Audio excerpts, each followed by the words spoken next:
It's gammon time. Yes, it's the moment you've all been waiting for.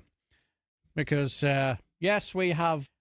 Last week we had the one, the only, the only man to lie to the Queen, Jacob Rees-Mogg. Oh, but we always says everyone's favourite is this one. Yes, it's the one, the only. You know, she cannot keep herself out of the opinions. Granny Waddlebottom for Katie Beebies. And this week is no different, where she decided to say, the White House warns Britain is in the jaws of Islam. I'm afraid it's even worse. All you will hear now is the ramblings of an absolute clown of a woman. Yes, this is Granny Waddlebottom's freedom of speech. Congratulations to the women police officer who stood up to a group of Muslims demanding that a Christian preacher leave because it is a Muslim area. Oh, no, it isn't. This is a Christian country. And there is no such thing as a Muslim area outside an actual mosque. The officer pointed out that they were at liberty to preach their beliefs on the streets too. She said, we have free speech in this country. Well, we would if more... Get the bloody teeth in. Well, we would if more police officers were like her. But unfortunately, the opposite is true. There has been a long line of incidents involving street preachers being arrested just because someone has taken offence. Just last year, Sean O'Sullivan. I wonder, is that his real name? Not so sure. But anyway, do continue, Granny Waddlebottom. Thank you, DB, and stop interrupting me. Sean O'Sullivan was unanimously acquitted by the Crown Court jury after being accused of racial and religious harassment against Muslims after saying, pray for the Jews and pray for the Palestinians. It is the 16th time the police have taken action against him, and the 16th time it has come to naught. Why don't you just say nothing, Granny Waddlebottom, instead of trying to act all posh? I will speak how I want to, DB, and shut up. All right, then. In 2022, Angus Cameron. I wonder if he's any related to David. Absolutely not. Angus Cameron was arrested in Scotland after a complaint that he used homophobic language, but he was told that the charge he would face was breach of the peace. It was dropped, and he won compensation. He did. So did Alula Islanimi. Oh, Jesus Christ, I knew I'd fuck it up. Do apologise. I'll try that again. I'm just going to give it a run and jump. So did Alula Ilisanmi. Sorry if I fucking butchered it. No, shut up. Oh, all right then.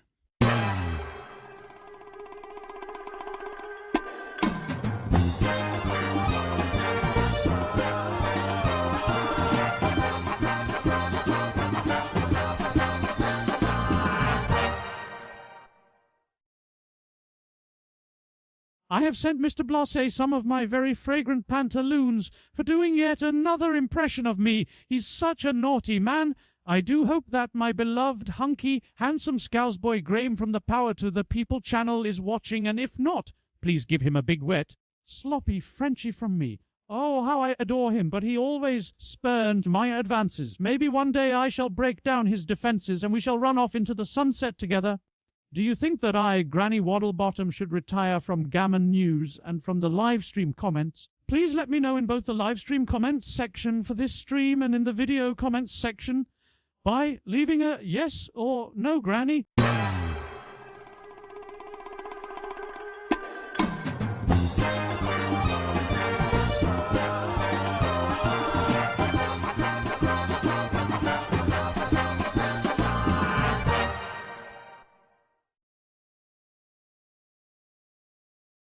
who was arrested in North London, had his Bible confiscated, and was then deposited in an area he did not know, and without the means to get home.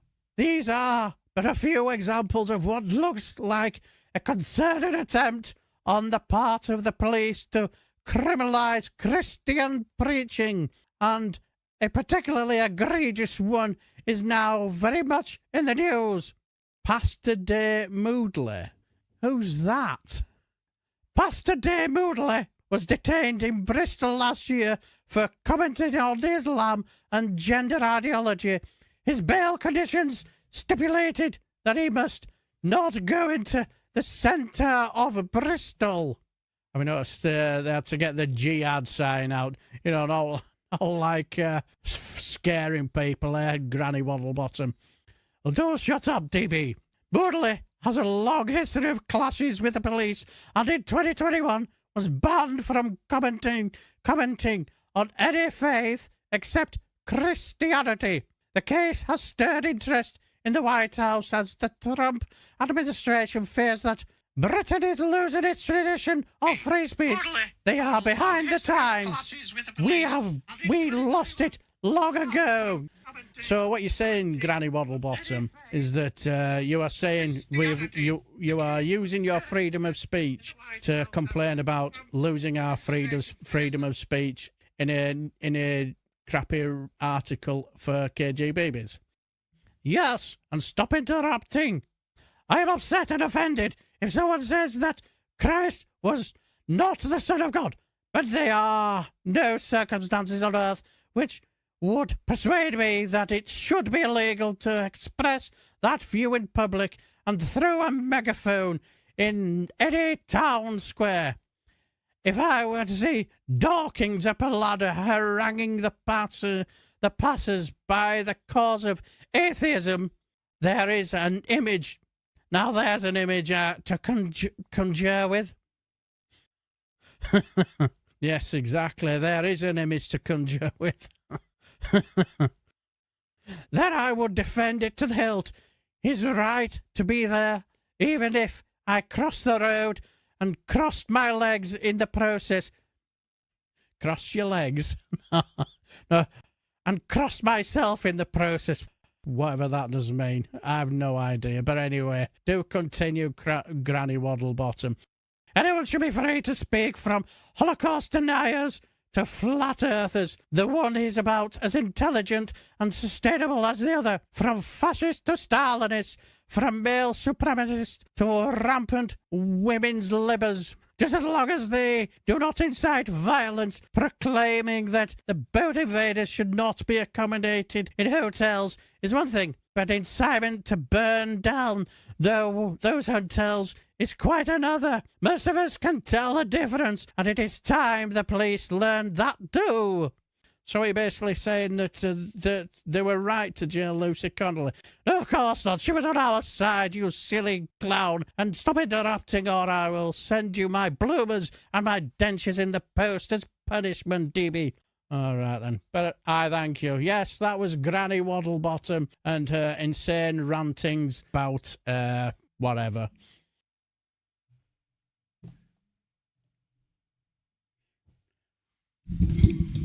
Oops. Well, good evening, my Friday frolickers, and how the devil are you? Yes, that was our Granny Waddlebottom. Good evening. Yes, that was Granny Waddlebottom and her bloomers. Well, I got her bloomers through the post. Made an excellent tablecloth. That's a certainty. But anyway, let's just say that. Give me a quick sec, and we're back on the old. We're now back where we want to be. So let's have a quick look into the chat. Say hello to all you Friday frolickers. I'll just put that right. That's a bit better. Now let's have a look. Who's that clown? Good afternoon, frolickers. I hope everyone is very, very well and looking forward to the weekend. Well, I certainly am. I don't know who that clown is, but ignore him, he's an idiot.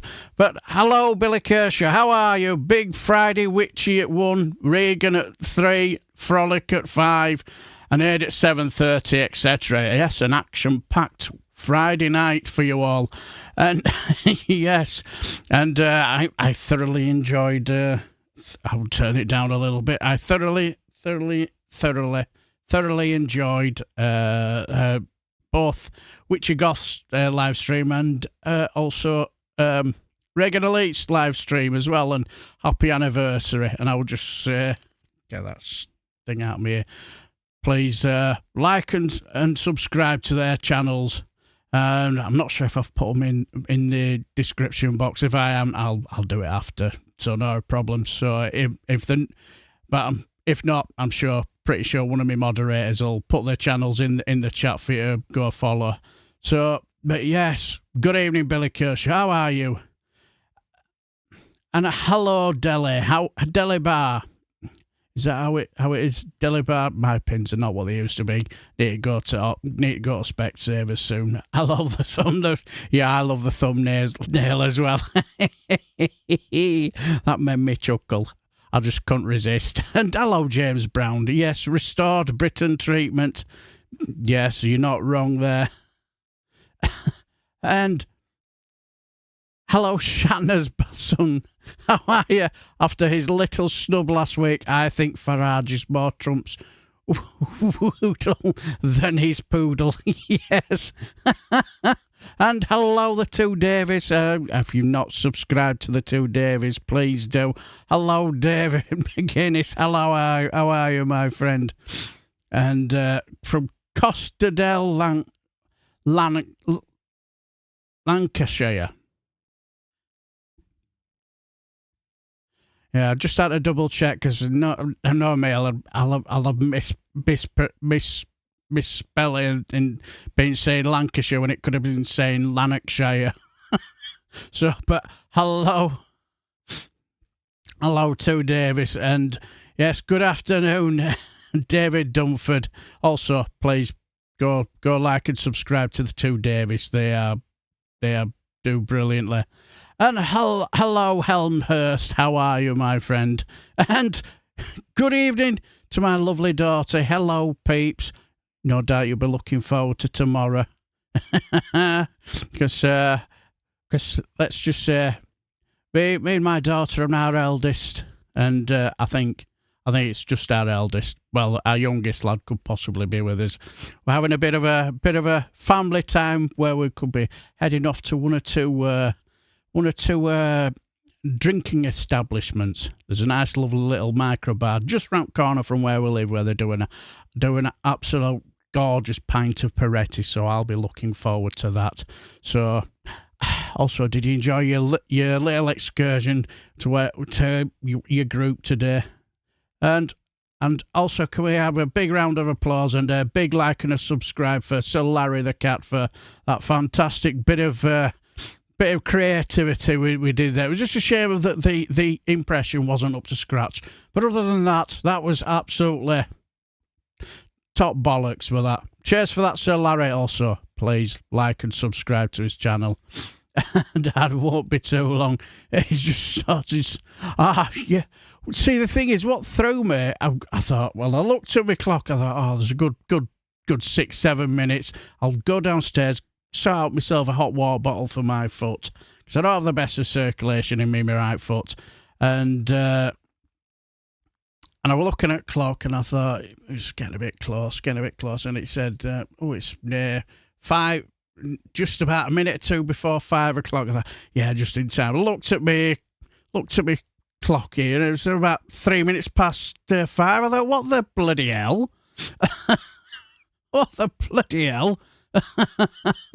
But anyway, no worries. Hello, Tories don't get tasered. And hello, Sarah Davis, my friend. Hope you're well. And I know that guy, Reagan Elite. Excellent live stream, my friend. And like as I say, happy anniversary. And the man who never sleeps. It's the man who keeps all the chats in tip-top shape around the world. I'm sure I saw from I saw a live stream from a forgotten tribe in Tahiti. One was doing a live stream there, and I saw our listener, you know, making sure that there was no squabbling and fighting in there. The man never sleeps. But yeah, big thumbs up for my moderators. If it ain't Alistair, it's usually Jow or Mad Monk, you know, keeping you all on your best behaviour. And hello, Dave McGuinness. Hello, my friend. Now I remember to change profile.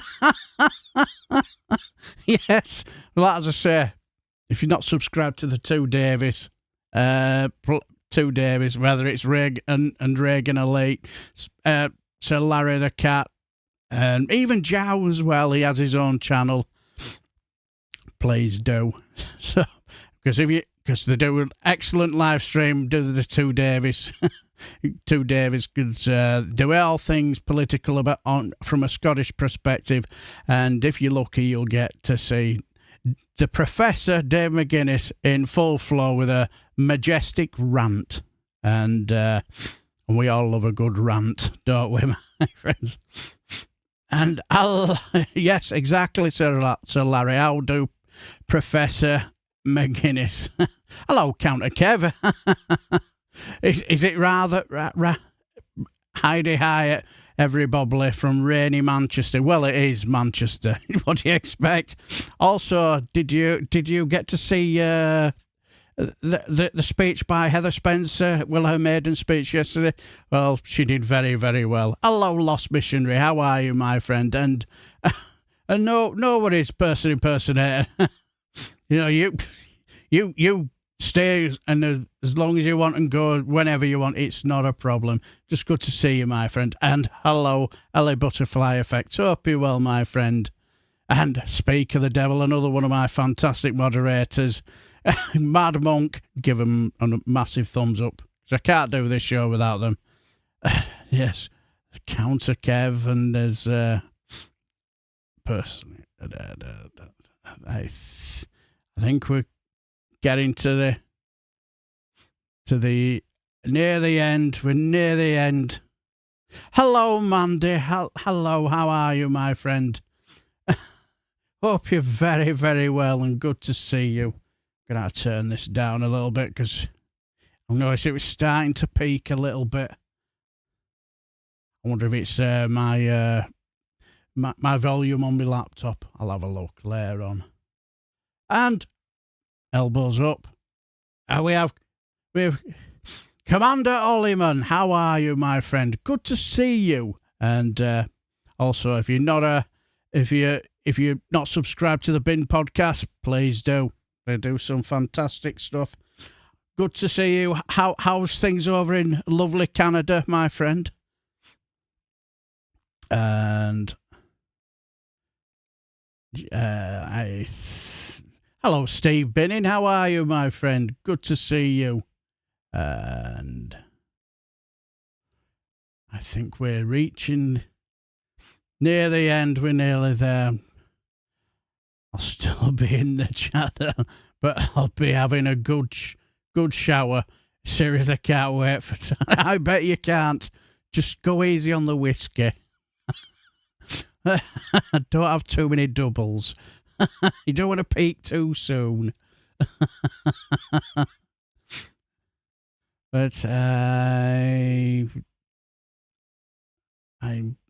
feeling I'm probably said hello to everybody.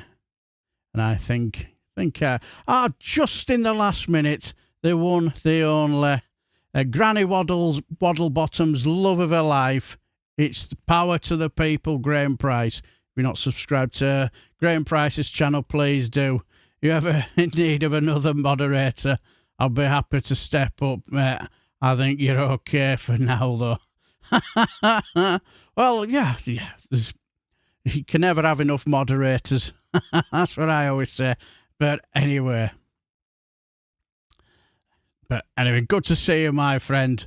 Enjoyed your 5 reasons why racist Rupert is a complete twat.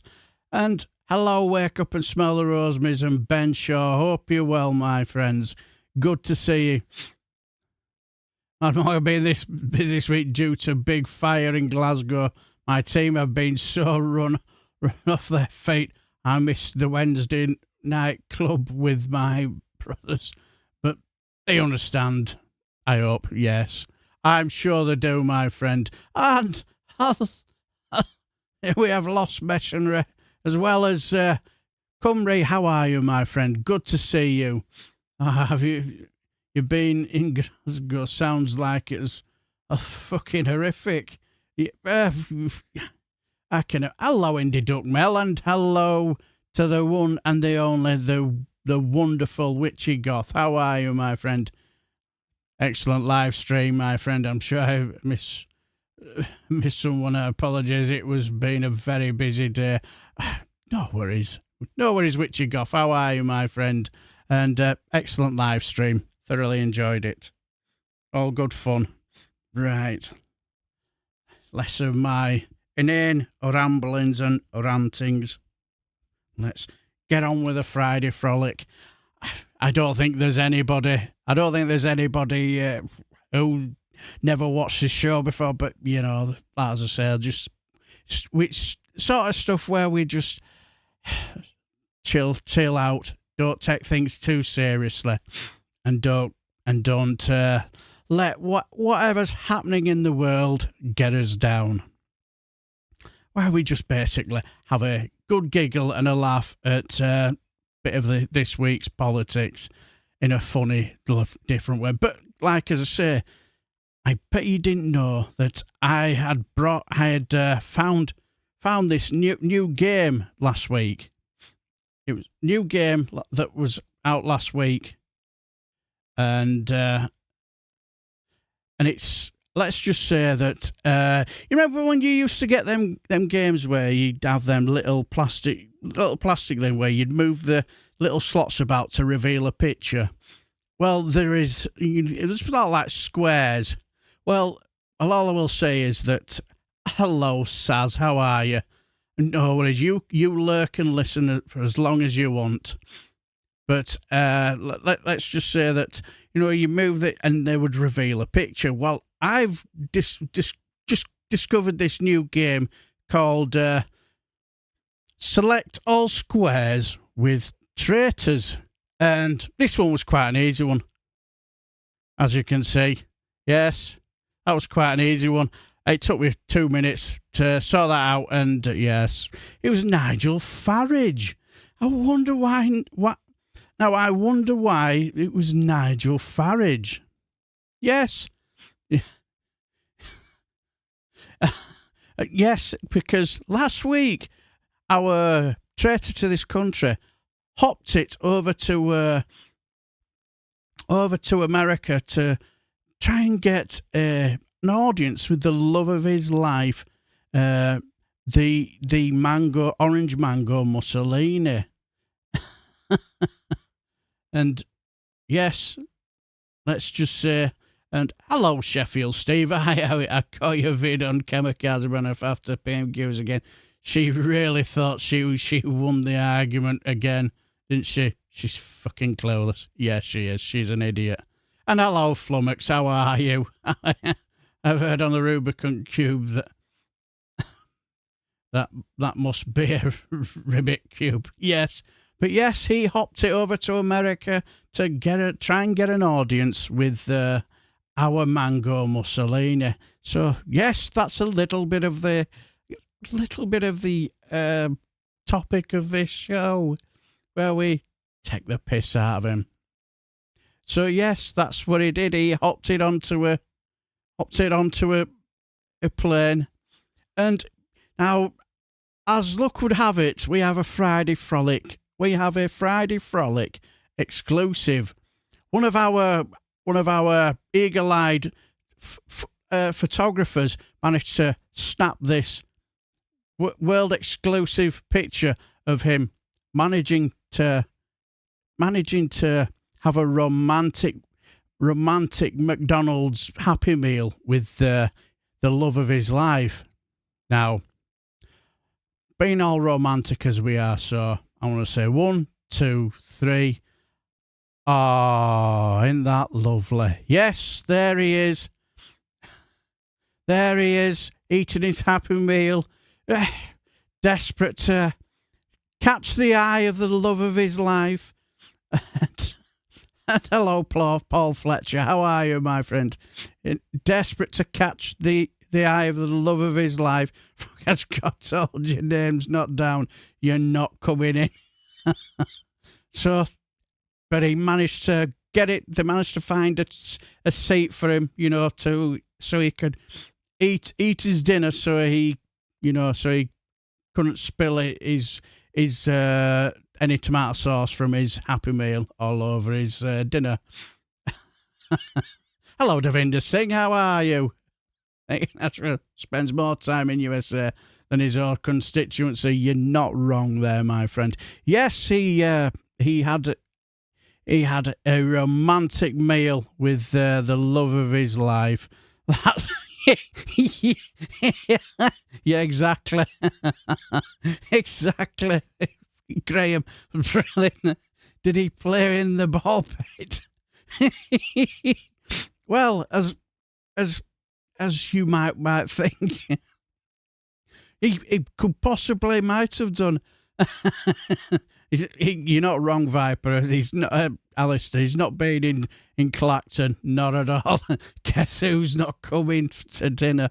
Yes, but we also have another world exclusive.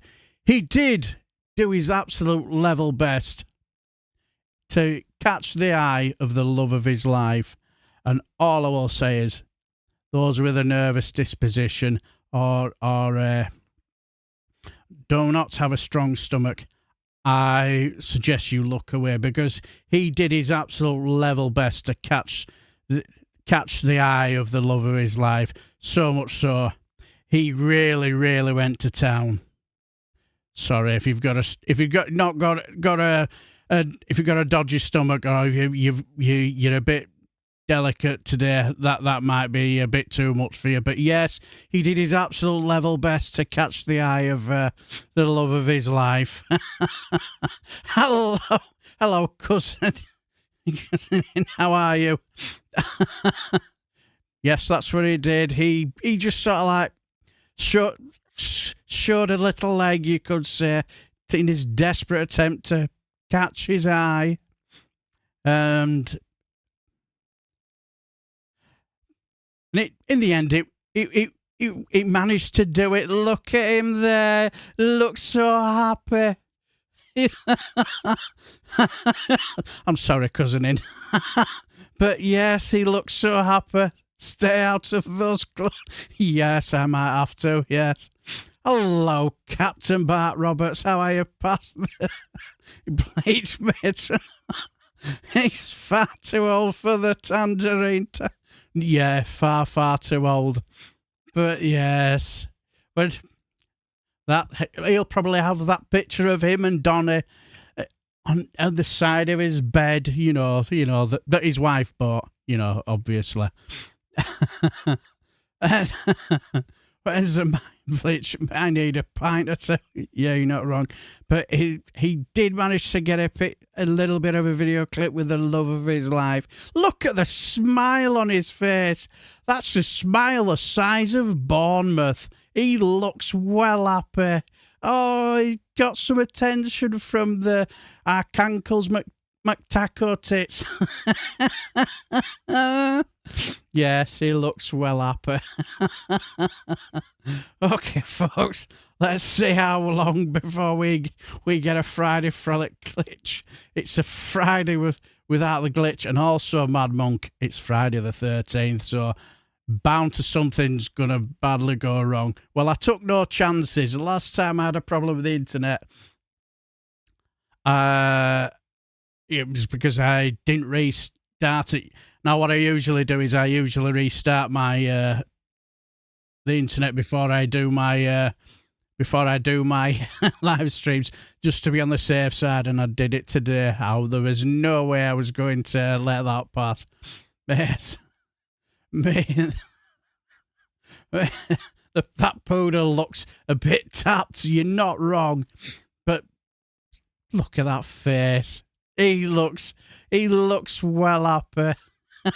Technically, it's a staple of Friday Frolics. You're not wrong, Alistair. But yeah, still more professional than KGBB's. He looks well happy. The smile was bigger than Clacton's beer. You're not wrong, Sir Larry. Look at him. Oh, doesn't he look happy? Oh. He'll never worry. He'll never wash his coat again, will he? Poodle looked on the youngest. I'd wondered what happened to the who wanted his Labrador watching. So yes. So anybody think he didn't get a mate? I think we will. I'd put it down. Yes. So yes, you could say our Nigel, he was well happy. He's got his picture with the mango Mussolini. He's got one even better. I'm surprised he didn't put it on social media, on his Twitter account. You know, picture of him and Daddy Trump. Farage, cuddle me, Daddy Trump. Yes. So yes, Vera Duckworth has let herself go. Not half. But anyway, 13 is a lucky number, I promise. We'll have to wait and see. We'll definitely have to wait and see on that one. But anyway, they'll see a crowd. I've switched off and on again. Yes. I'm still fighting auto cabbage. I needed a proper laugh. I had to endure sitting through the Republican shagging Tim Allen with his right-wing family sitcom Last Man Standing. Awful, and I think I used to like Home Improvement. Oh dear. But also, what else happened last week? What happened last week?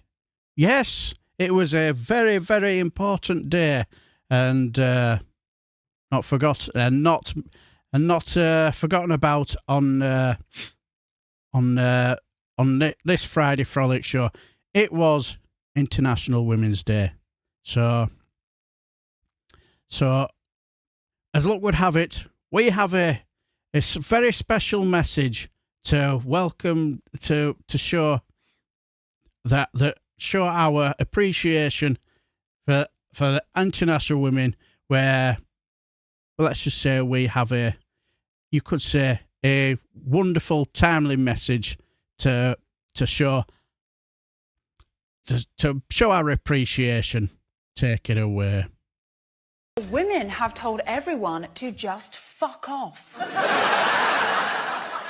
Tired of being judged for choosing to have children or not have children, to have children and go back to work, to have children and not go back to work, for being too thin, too fat, too pushy, too unambitious, too hot, not hot enough, or even for just daring to be alive, women have stressed that everyone can go fuck themselves. Women have told everyone to just fuck off. Exactly. Yes. This woman is me, honestly. Yes, exactly. And I think all the young ladies who were in the chat, I think they can appreciate that. Yes.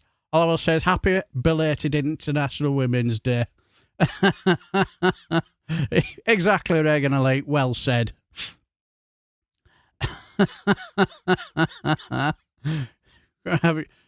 We have Believe in Scotland marching out Edinburgh on 28th of March should be a good one.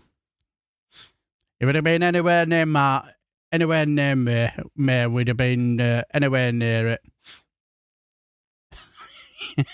Anywhere May the 11th, around there, you could have seen me and my wife just turn up just to say hello. But unfortunately, we're not in March, not heading up there in March. And yeah, switching goth. Totally relate, especially when in menopause. Oh, yes. I would love if that was shown on mainstream news one day. Yes. Do you see Melanoma's Women's Day speech? Oh, my God. What a car crash. I haven't. Oh, I might have to look for that one. I'm hoping Glasgow Station is back up and running by then, as I was hoping to catch the train up. Dear. What is that? What they called it? Yeah, watching tonight. Yeah. Come right. Yes, but yes, it was at International Women's Day. Fantastic. But anyway, we have to head back to. We have to head back to what happened last week. Well, let's just say that we have another Friday Frolic exclusive, where we got one of our reporters in to catch the meeting with our Donald Trump and Nigel Farage. And let's just say it wasn't a good meeting. Let's just say.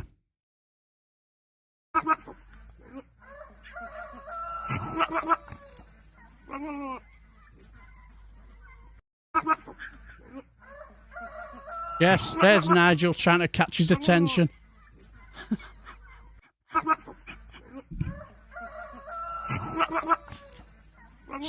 Sorry, Nigel. He's no use for you anymore. No matter how much you try and catch his attention.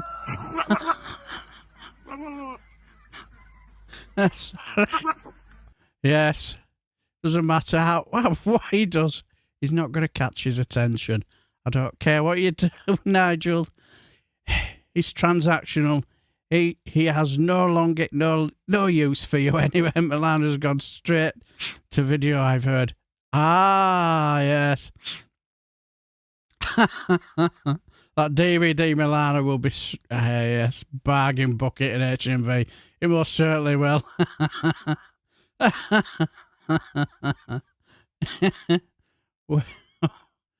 Oh dear. Yes. So the meeting didn't go according to plan. So please, Daddy, I want your attention, please. You say, no, you're not far up there. You've got to get further up there. Smell. Yes, exactly. And so he did. He got further up there. Yes. There's another picture of Nigel trying to get further up Donald Trump's arse. Streisand effect. Hello, Ricky. Hello, Ricky Red. How are you, my friend? Good evening, fellow sane individuals. Yes. Very much sane people. Yes, so that was Nigel Farage trying to get further up Donald Trump's arse.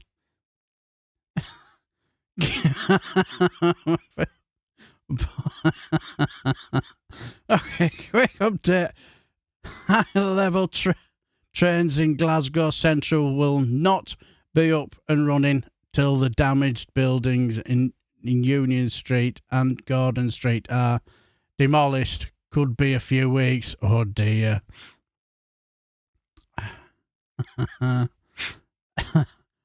Psychiatrists are using the a movie for sleep therapy.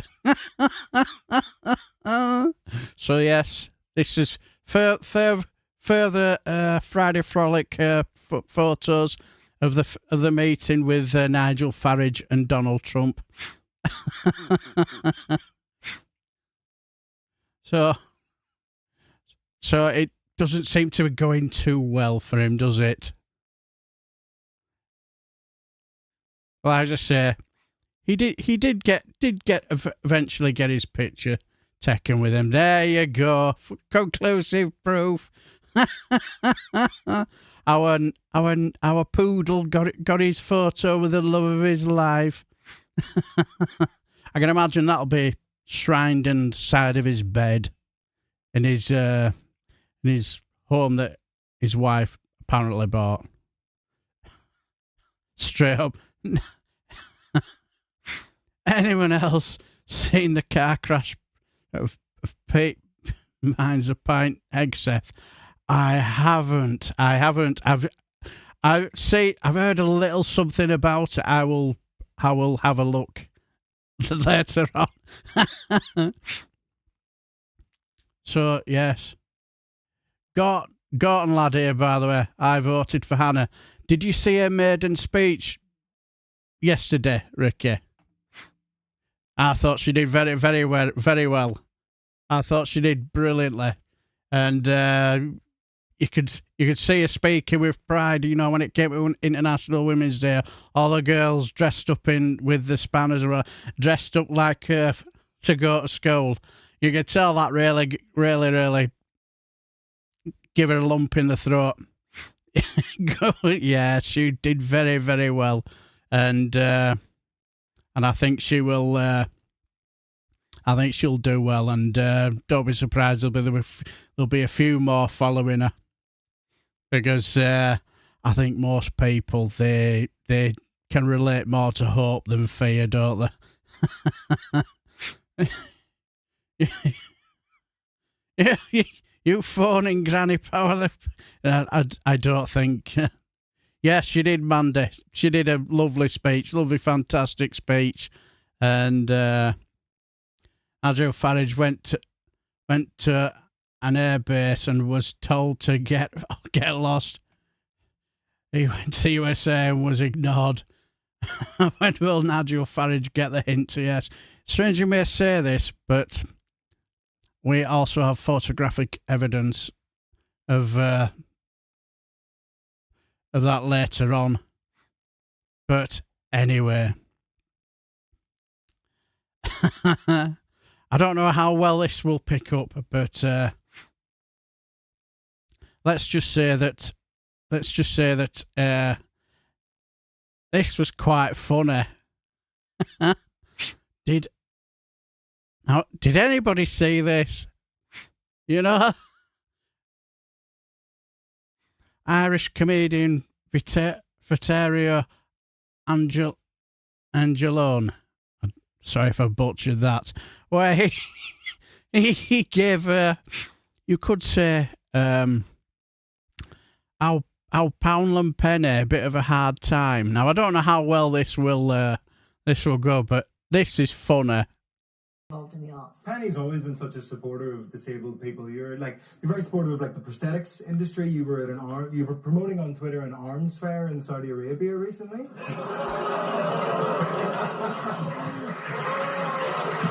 I think it's honestly, I'm so happy I'm sitting here for this. I would say that investing in our defence, in my defence, I'm on your side. I don't think you are, sweetheart. I genuinely have to get to the mystery guest. I just, as a positive thing, I think it's brilliant. Warmongering has always been a male-dominated industry. And you've really smashed the glass ceiling. I'm very proud. I'd like to take the opportunity to introduce you to some other women that put their lives on the line to defend people like you being able to do what you want to do in your life and make jokes about the government and all sorts of things and enjoy the freedoms that we do in this country. So, tonight's mystery guest. It's a tough sell to a guy from Belfast. You know? We can bring out the mystery guest, Penny, Victoria and Javali. Have to try and work out why they were in the news. Can we have the mystery guest, please? That was an absolute brilliant burn.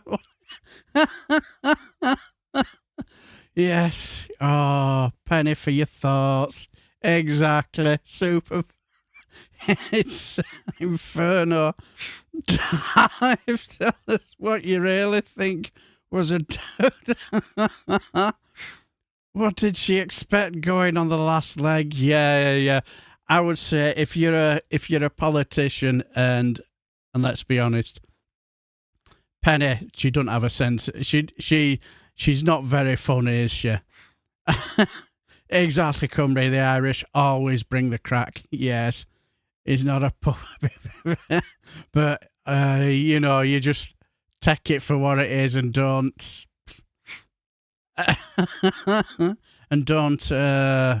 don't try and outwit a comedian, because they'll just burn you, won't they? They'll just destroy you.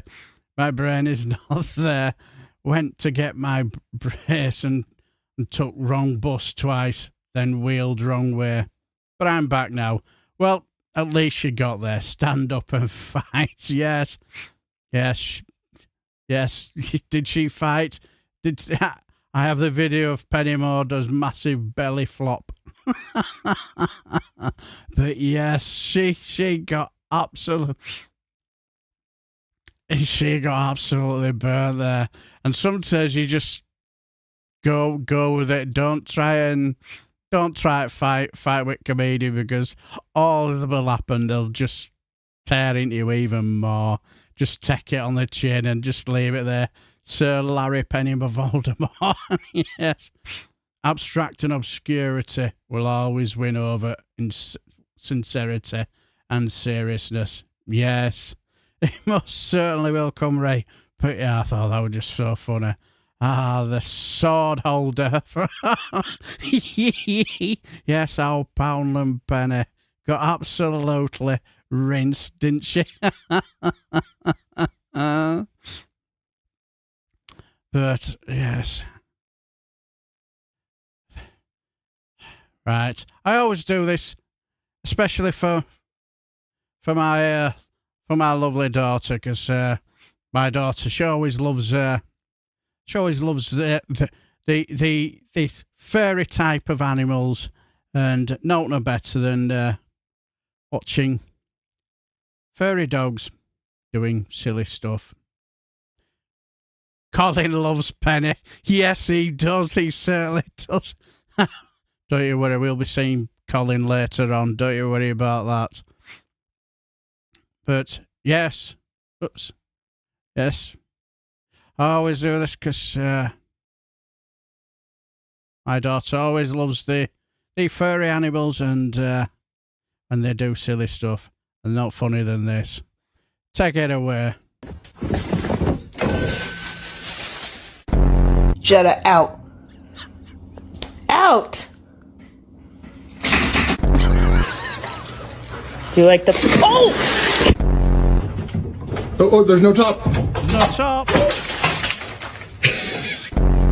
Miles. What are you doing?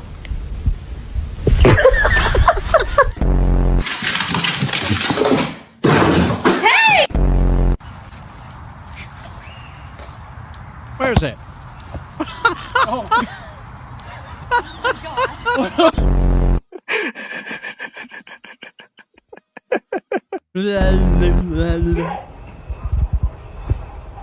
Where's it gone? Equipped with a doggy obstacle course.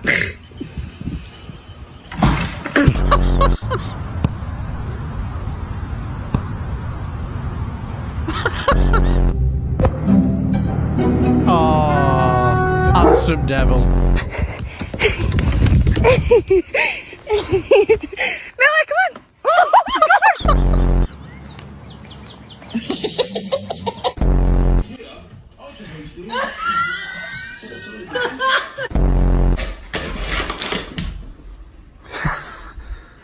Where'd it go? Hey, where did it go? Come on!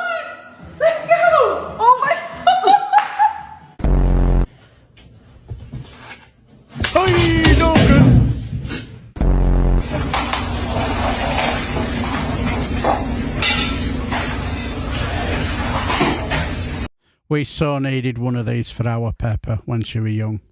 Yes, my God, she could run and run and run and never stop, tire me out.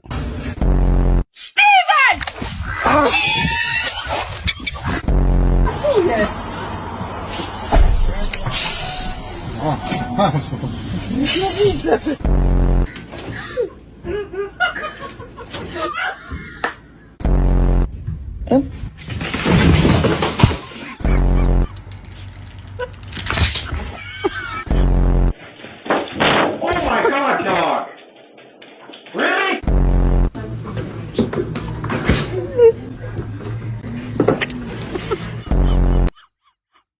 Yes, that was our little clip of dogs doing silly stuff like that. Yeah, after living with Spaffers Dylan, I can concur that dogs are stupid, and he wiped his arse on the carpet. Who's that? Was that Dylan, or it's Spaffer who wiped his arse on the carpet? It's like, chances are it could have easily been both. They surely are humans' best friend. Oh yes, they certainly are. I used to have a couple of kittens that would pounce on a hand mirror lying on the floor. My partner owns an escapologist pointer. She's not very bright. Cats rule. You're not wrong there, Sarah. You're not wrong, because we have to, all I will say is we have to say a special thank you to our Sir Larry. Our Sir Larry, because he could be doing the world a great service at this very moment. We have visual proof that our Sir Larry is knocking 10 bells out of our Mango Mussolini. Go on.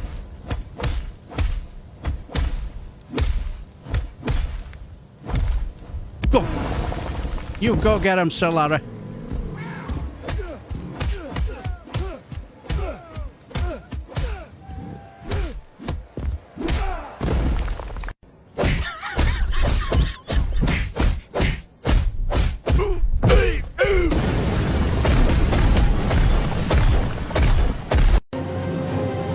Yes.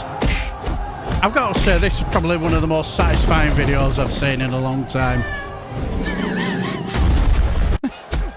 Yes. Go on, get him.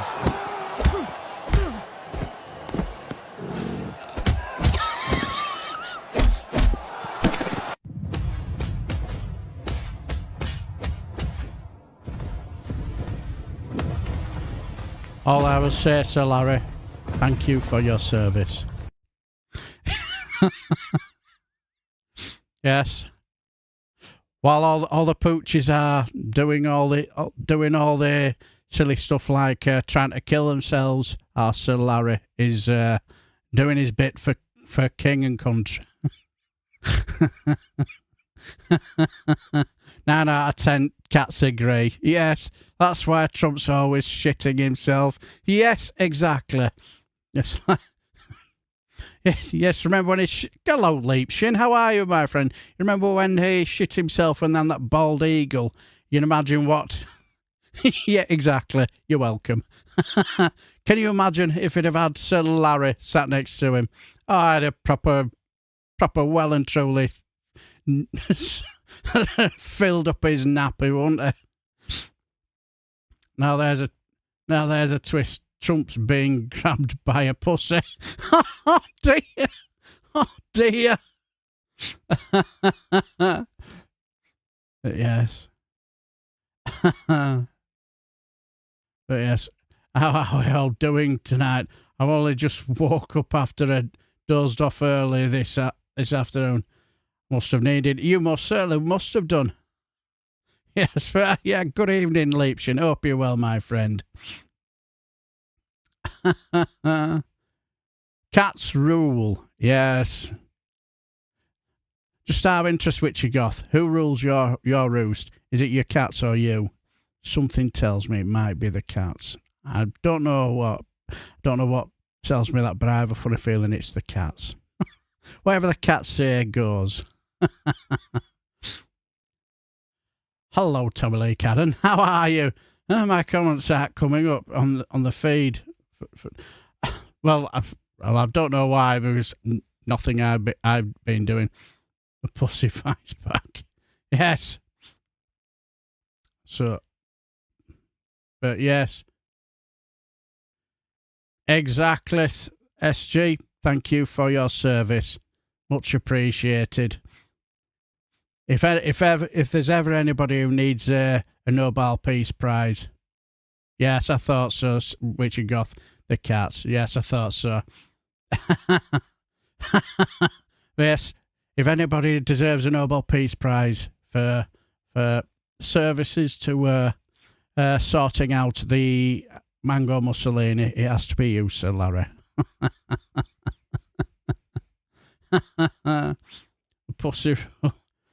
The pussy rules witch's castle. Yes. But anyway, speaking of cats, you'll never guess what time it is. You'll never guess.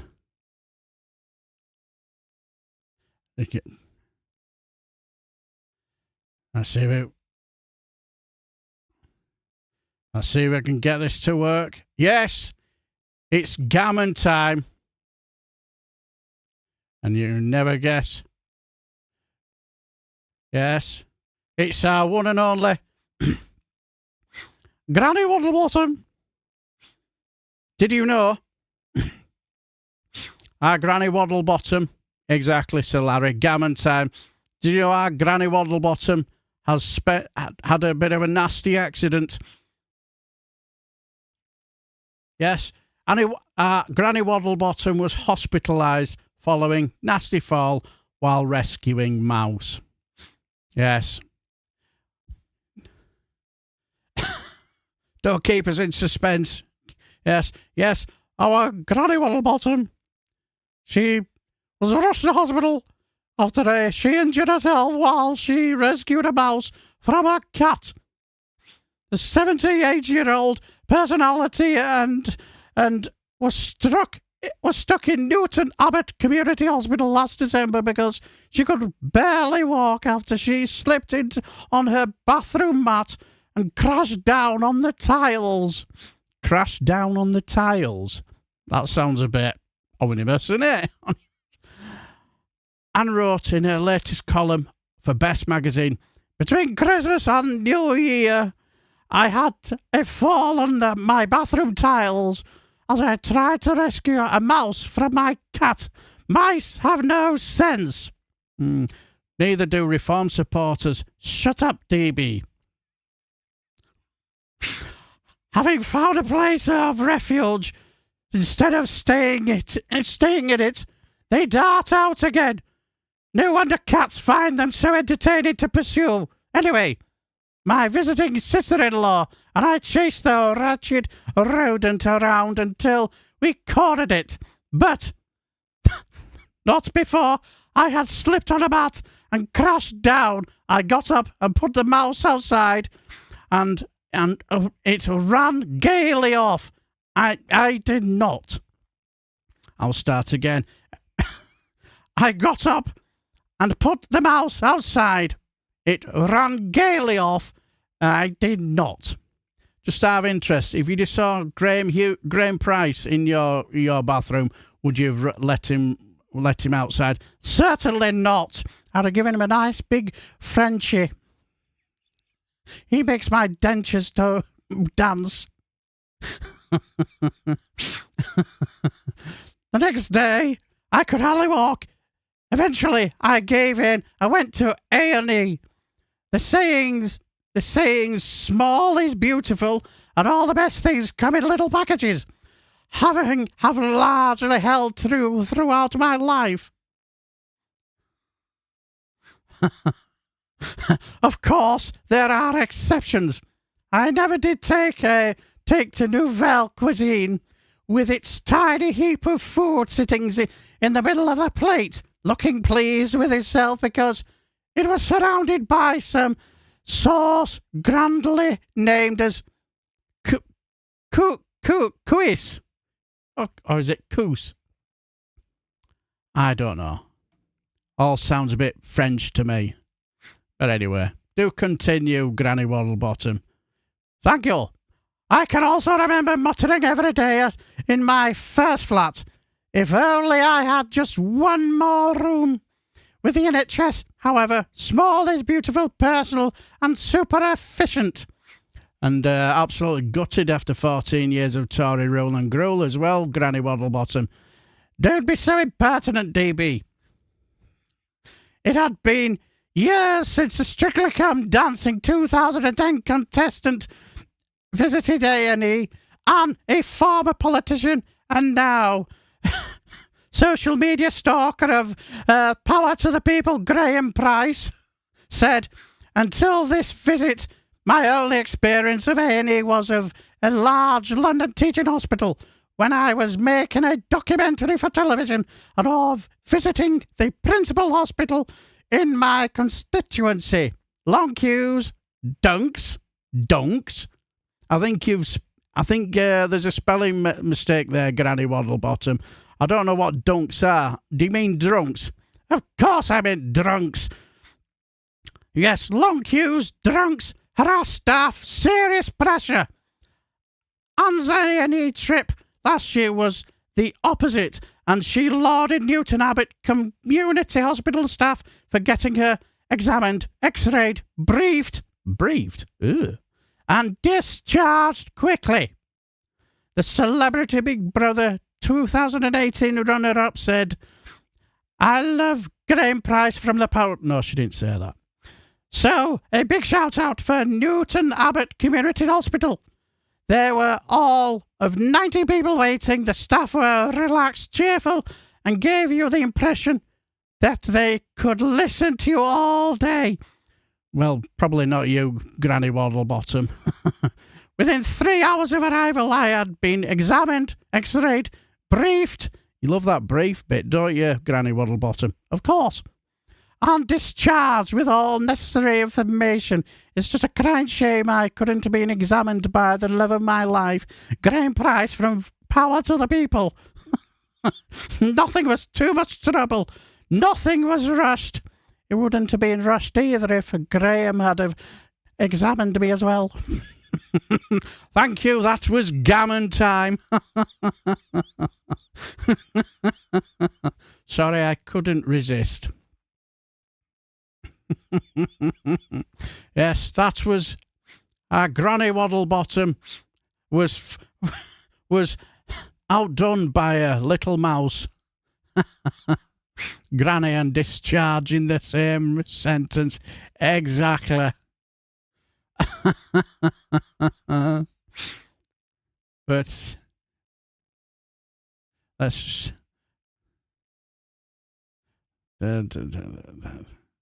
Oh, that's it. Yes. Remember that reform thing we got the other day and I saved the day by tearing it to shreds? Yes. We nearly had to take my wife up to A&E the other day because she had quite the shock that...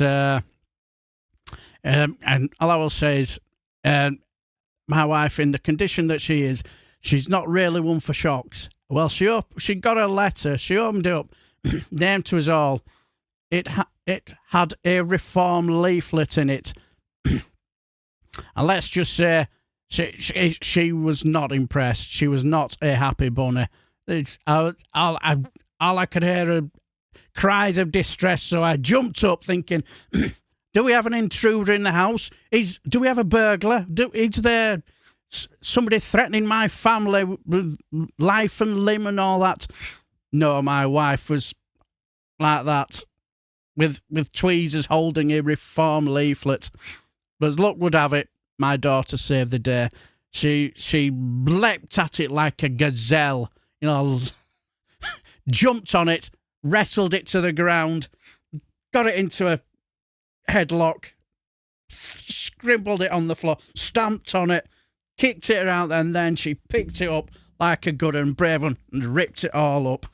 And then she got into the back garden, drew her pentagon with a star, and then she burnt it. Yes, she burnt it, so she saved us all from a fate worse than death.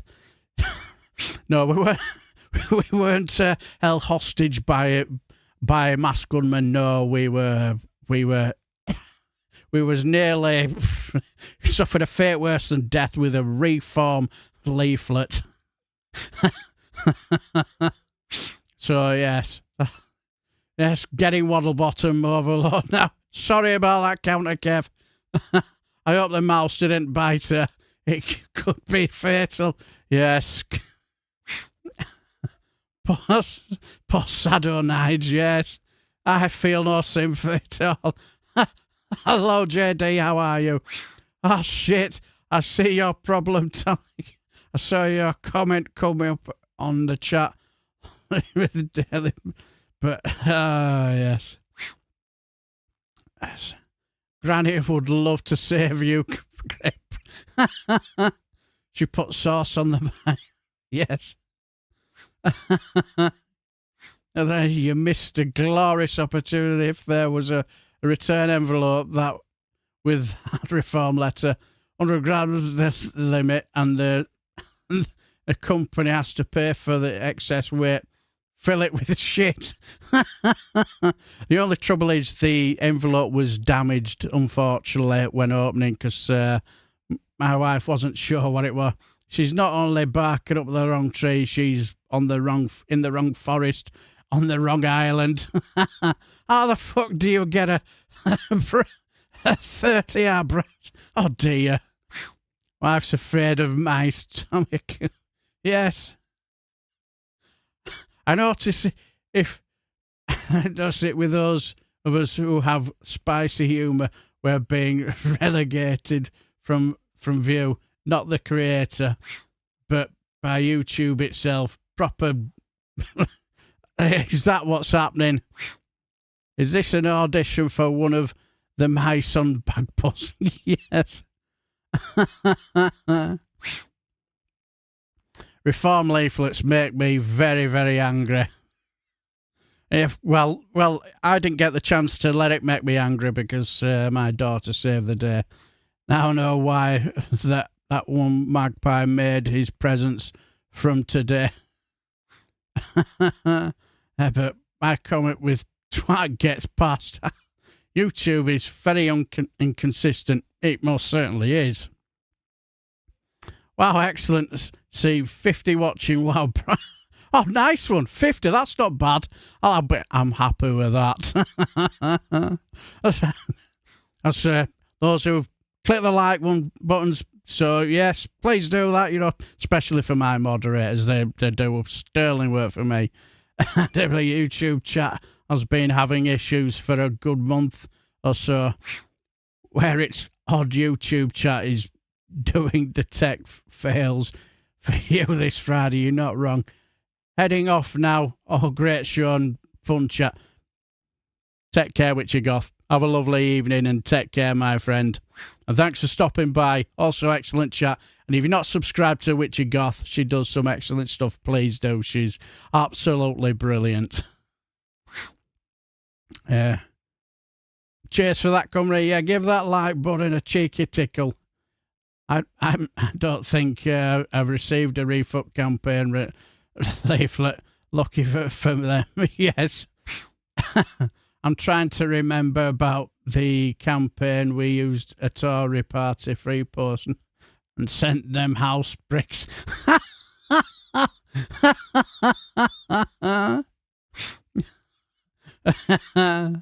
Yes. But yes, that was yeah, you quite right, Leapshin, which has a great channel. She does some brilliant live streams.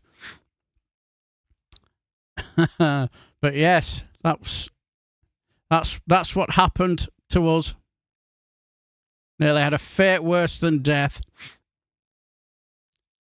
So, but let's head off back to the sob story. That is our Nigel Farage in his pursuit to get a moment to look into the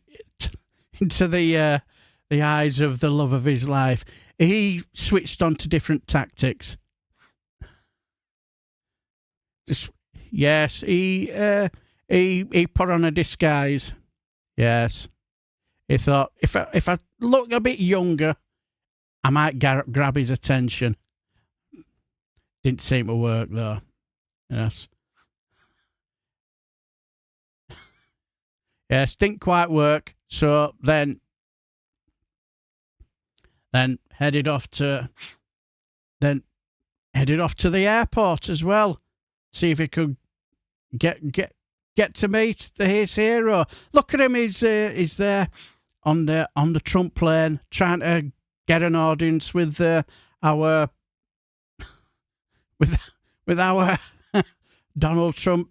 Still won't entertain him, will he? Request to look into the Trump brown eye.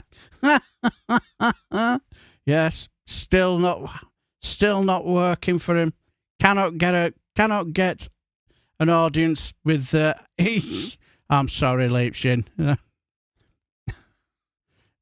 Is it trigger words that sometimes I'm having a moment. Land of 3 strength. Got his sewing badges then so he can stitch us up. Exactly. Brownie Farage. That can't be unseen. Yes. So yes, did his absolute level best. Even tried to meet him at the airport. Clearly our hello Donkey Dave, the legend, the one, the only, the fantastic Donkey Dave. Again, please go to Donkey Dave's channel and like and subscribe. He does some brilliant videos in the morning. Always makes me smile. The comments of my Rupert Lowe video showed that very much. Oh dear. I can imagine, Graham, that you will have got quite a few of racist Rupert supporters in the chat who were, you could say, who were not too happy. Do you know what I did the other day? It was like I was just looking on YouTube, whatever, and I noticed the Express were doing a live link to the House of Commons. So I thought, well, I'm gonna go in there just to watch it for a little bit.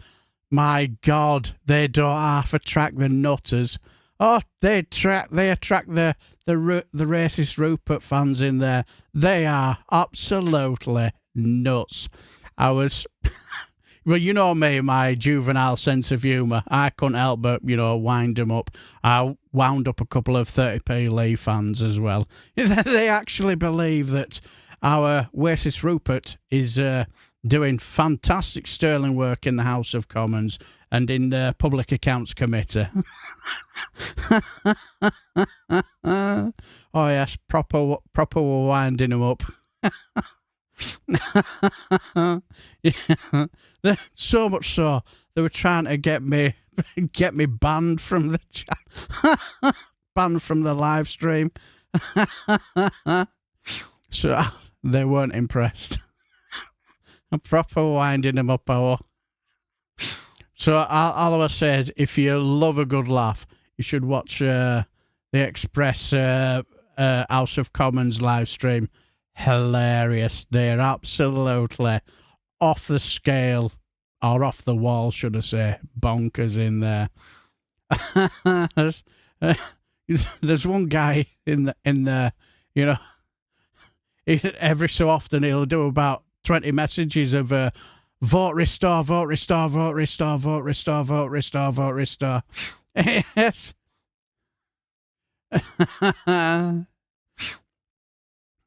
Yes. Yeah, exactly. Legend is our Donkey Dave. Absolutely brilliant. How's our Long John? Is he well? Is he doing very well? It'll be great to see the Reform candidates lose their deposit in Sheffield any road. Good evening, Donkey Dave. Hope you're well, my friend. But yes, I just say He even tried to meet him on the plane. But unfortunately, no luck. Still couldn't get a meeting with the love of his life. But anyway, there was a good turnout of the protest today. Sorry, I haven't seen it. Oh, so very decent. Oh, that's good. It's always good to see. Just, I'll say I'll probably watch your videos a bit later on, as I say. I've just been busy looking for material while I was watching a few other live streams, so I'll definitely watch it tonight, because I've got a couple of Perinis nicely chilling in, or is it Peretta? One or the other, chilling in the exactly, leaving on a jet plane. It's like looking for material. We're watching live streams, so I'll definitely watch it. But anyway, let's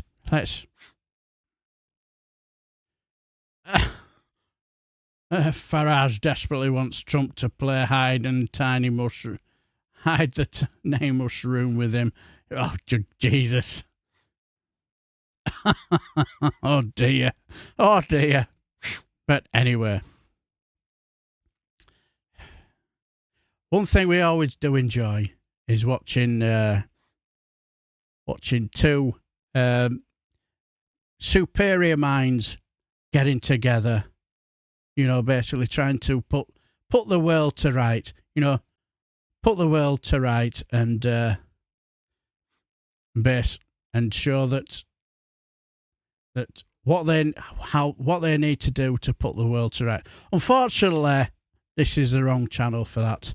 We don't go looking for intelligent people. We go looking for the loons, and you can't get any more loonier than these two. Than our Russell Brand and our Tommy Robinson. Just want to begin, Tommy, mate, by saying thank you so much for visiting me while you are here in America. This is an extremely important moment in which we can really feel Jesus felicitating throughout our veins. Did you get that? I didn't understand a fucking word. Come to America, I didn't think that I was going to be meeting with a comedian from the UK. Huh? Well, the thing about comedy, mate, is that its very reprobability as a conduit for dogmatic reliefability masks its essence as a guiding principle back to the light of Christianity. When I do deliberate on my jokes and I feel a Christ-like spirituality imbuing and almost inseminating the audience with an irresistible lust for my joviality, I am filled with a sense of mission, a sense of purpose to restore our country back to its former great ability. Anywhere in the UK, including the town where I'm from, which is a town called Luton, you have to be ashamed to preach the Bible. The only religion that you're allowed to preach in a public space is radical Islam. My message for you, Tommy, is a very simple one.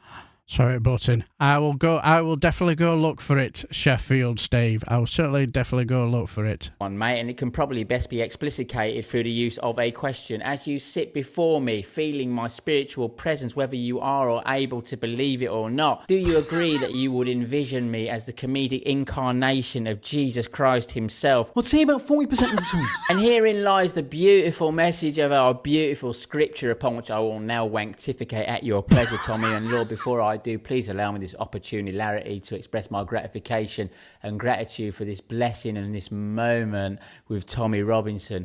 Behold, as it is said in Ezekiel, for this is what the sovereign Lord, personified by me, of course, says, I myself will search for my sheep, you, and look after them. Or any of the sheep from Luton? I love the spirituality in that question, Tommy, because the sheep are in fact from all over the erogenous zones of the Lord's land. 95% of Luton sheep are no longer British. Yeah, the little Pakistani sheep I grew up with in Luton. 85% of the male sheep population of Luton have now converted to radical Islam. Little ginger sheep. Yeah. They were mates of mine. Huh? Well, the thing about that, mate, is that I view it as my personal responsibility and, of course, my ejacularity to do the following. I will rescue them from all the places where their seed was scattered, of course, in allusion to fornication. I will bring them out from the nations and gather them and, of course, erect them in the direction of Christ himself. Can I just say, Russell Brand, tie your shirt up. Nobody wants to see that. That's disgusting. Himself. So 99% of British sheep are no longer prepared to stand up and be proud Brits. Huh? They're scared. Huh? Fear not, for the Lord is with you. I will pasture and pleasure them on the humping mountains of Luton. So 75% of the mountains in Luton have now converted to radical Islam, yeah? And they're all waging jihad. Huh? I will bind up the injured and strengthen the weak, Tommy, for I, Russell Brand, am yours and Luton's true Lord and Saviour. Behold, as you witness my resurrection, of course, emphasis on the latter part of the word, which is, of course, erection, that can only be imagined within the privacy of your very thoughts and, of course, your imagination. Come to boom!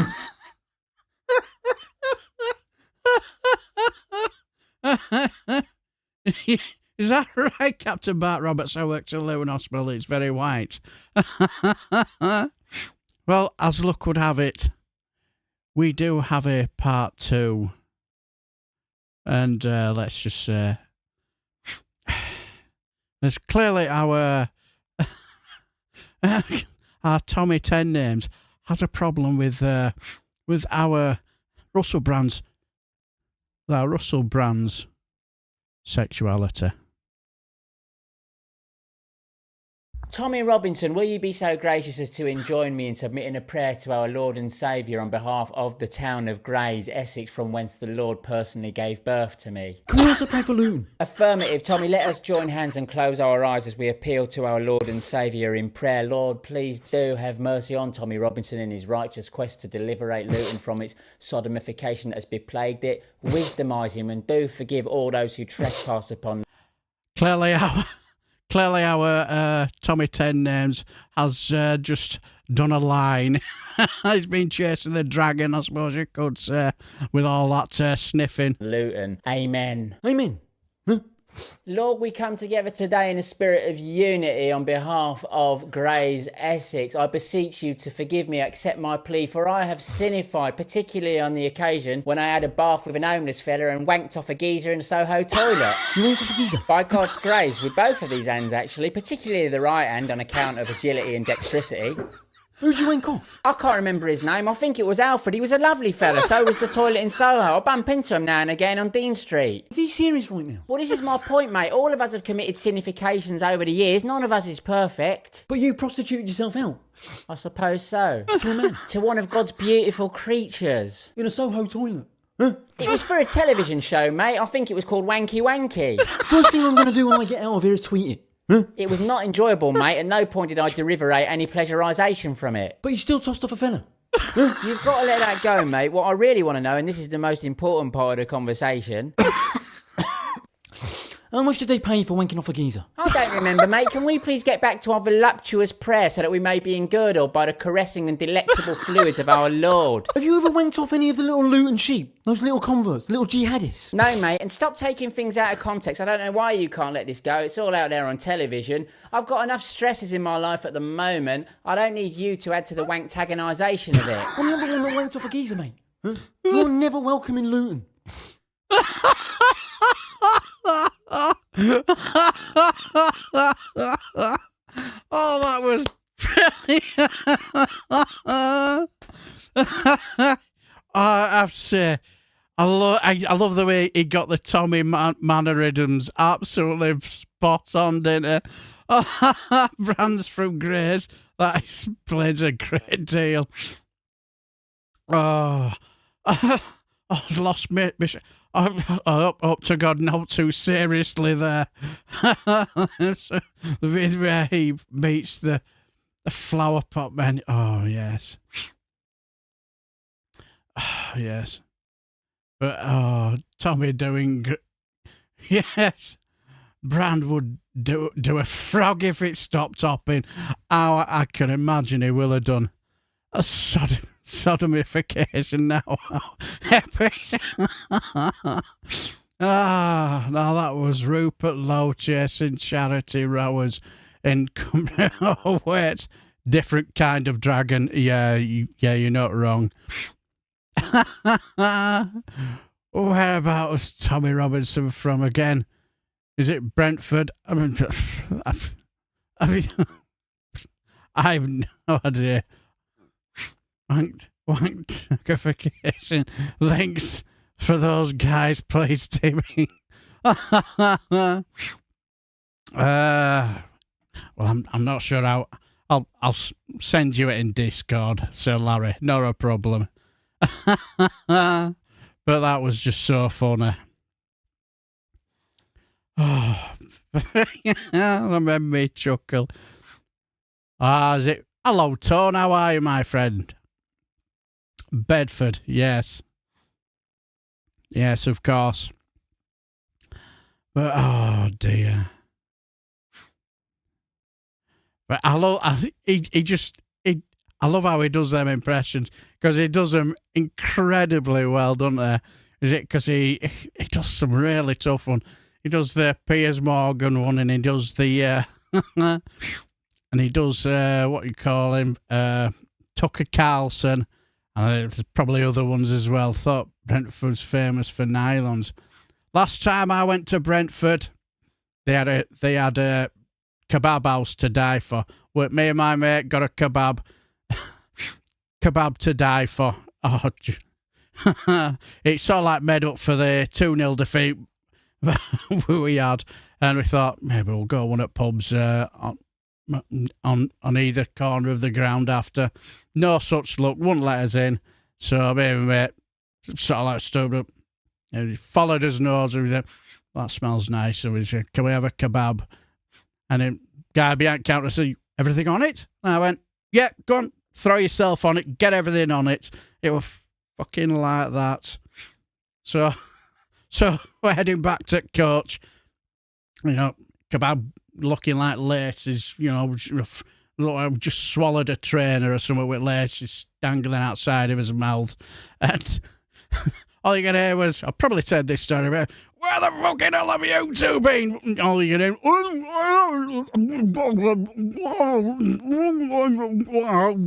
fucking get in that bus, we want to head off home. Hello, Dr. Paff. How are you? And happy Friday to you, my friend. But yeah, so we sat on coach. Coach were full. You ever had a kebab sober off of it? No. Oh, no. No, we'd have been even more bit 3 sheets to the wind if they'd let us in pub.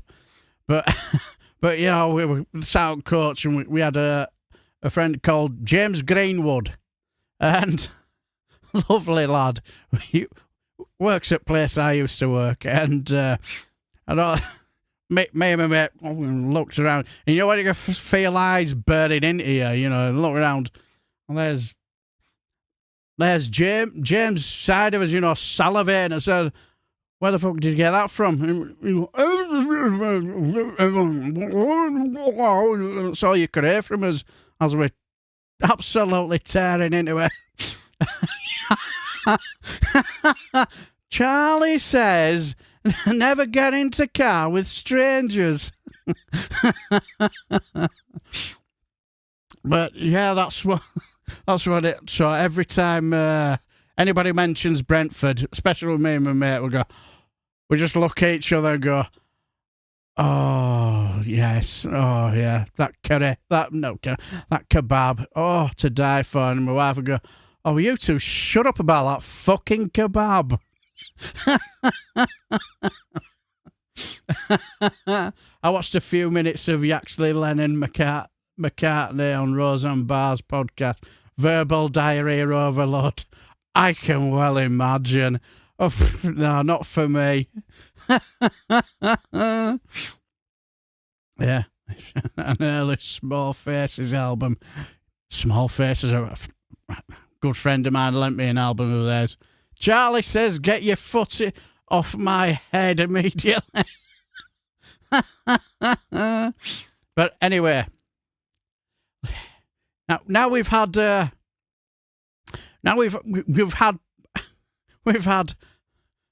Poundland Penny from Portsmouth.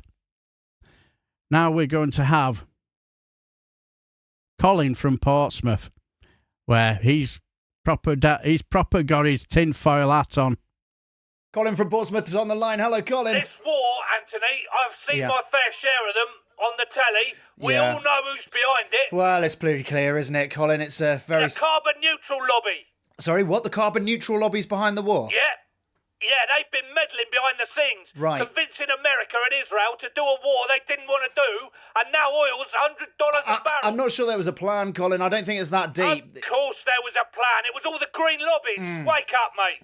They've engineered this to make it look like relying on fossil energy sources thousands of miles away to Yep. power our country is more expensive than putting in a few wind farms. Well, it is a All I will say is, damn you, Zach Polanski and Hannah Spencer, damn you! It's your fault now that you've made Trump go into war in the Middle East. Damn you, Zach Polanski! apparently. I mean, there was a study. Well, even if it is, it's unpatriotic to make pushing for net zero cheaper than a single oil spike crisis. yeah. It's not the British way. Smog, pollution, choking on a pea super.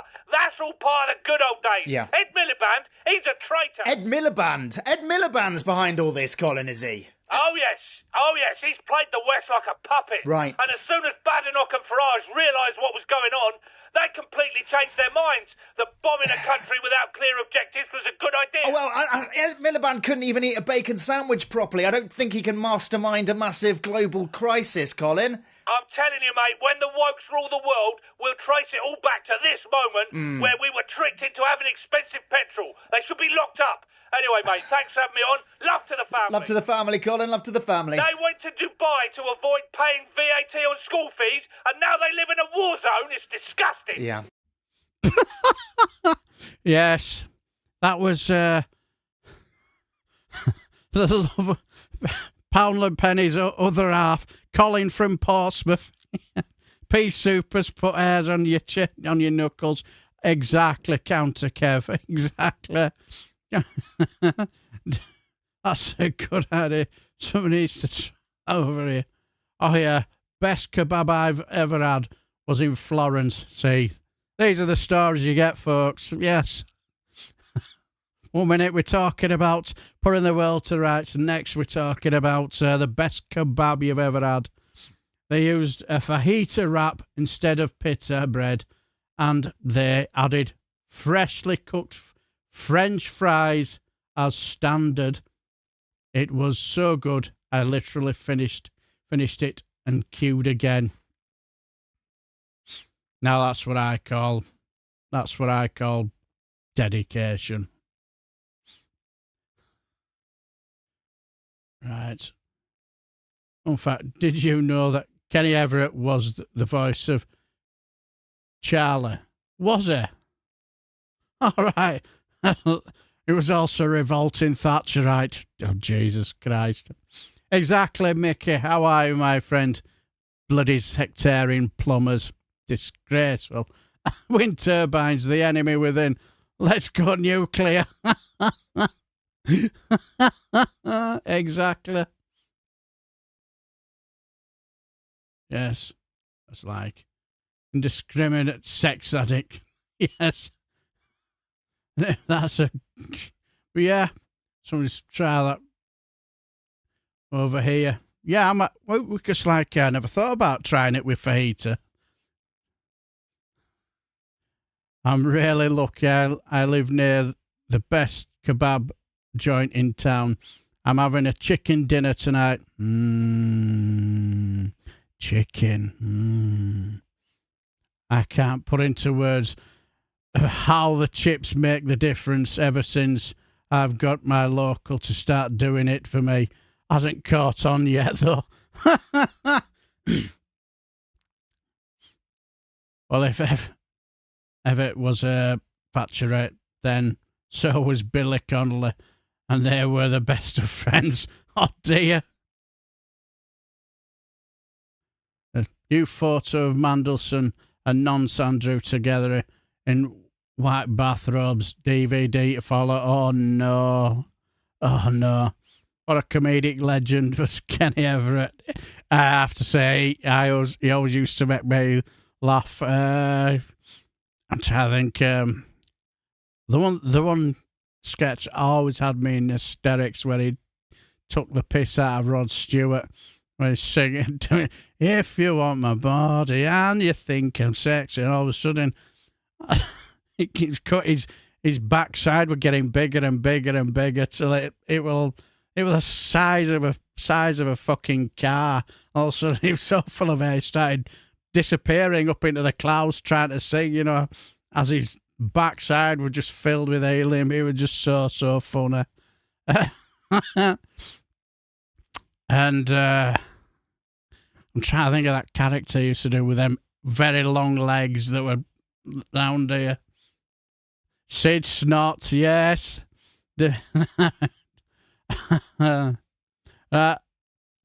Sure. Got a dash. Youngest lad is treating me to drinks and a Turkish meal. Think I will have a kebab. Ask for a. Yes, make sure you ask for what instead of pita bread and chips, French fries. You know what to ask for. Well, have a lovely night out. Take care. Thanks for stopping by, my good friend, and take care.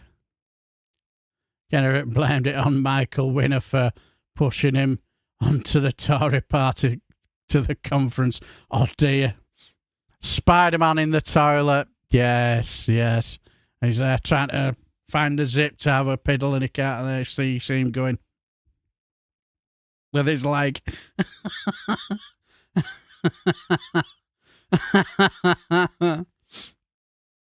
Oh yes, down you way with that's it. Down your way with verity something or verity treacle. Verity treacle. I thought that might have been, but I couldn't remember. Down your way. I once saw a bit of a. I once sure I did a bit of a. Showed Gizzard Pugh. Yes, I'm sure I saw where he was talking about. Somebody down this little village who was an anvil or something. It was funny, hilariously funny. The legs were about 20 yards apart. Fucking mental. It always used to make me giggle. Did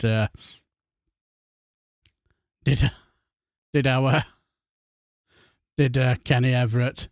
Brotherly, yes, with a big brotherly hands. He used to point it and go straight to camera with his finger.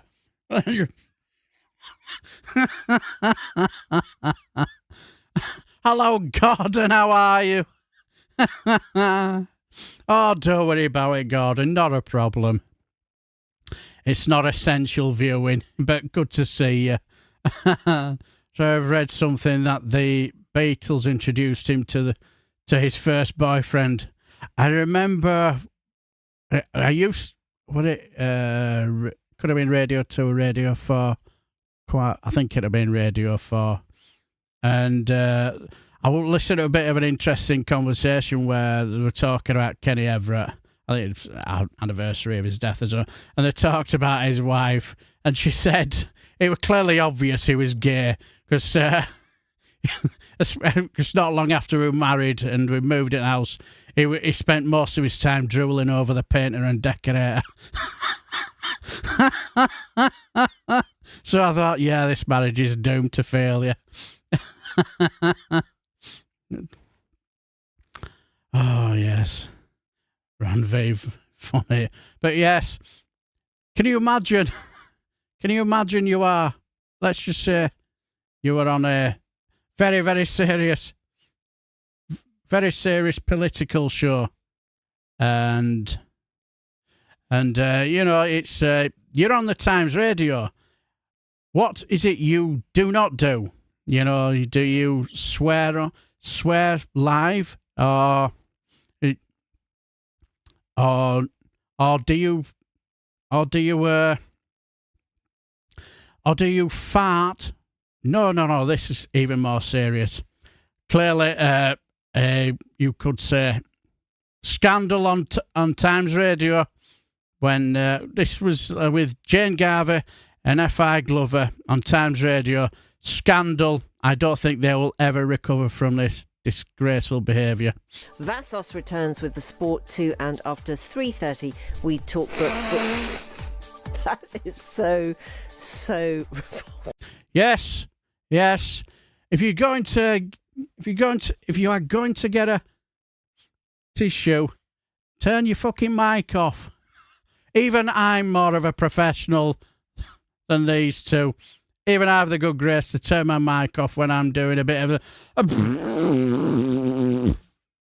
disgraceful behaviour.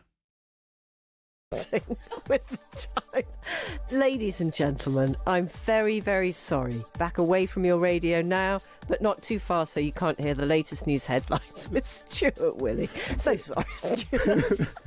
I think we need to thank Stuart Willey for his ultimate professionalism. He's very professional. He's very, very professional. Like you and too. Well done for bringing us some very serious news in serious times in a suitably serious voice. No thanks to you, madam. No, I know. I'm really sorry. We talk books. Ryan, never again. Okay. I can honestly say I'm extremely embarrassed. I'm so sorry. I genuinely, I was just saying to Fee, I'd forgotten. So you should be. Disgraceful behaviour. You certainly won't get a job on the Friday Frolics, because here we are trained professionals, don't you know? Where I was. Oh, Lordy. I just have to deal with this every day, kids. Yes, you certainly won't get a slot on the Friday Frolics radio show, that's for certain. None of that disgraceful behaviour here. Isn't that right, folks? Yes, can't say crap on the radio. Exactly. Jeremy Hunt, Radio 4's favourite spiritism, yes. Is that the one who... Is that where they called him Jeremy Cunt? That were funny. Wouldn't it have been funny if he'd have replied, no, my name's Jeremy Hunt. And then he'd went, yeah, that's what I said, Jeremy Cunt. All I will say, it's a good job this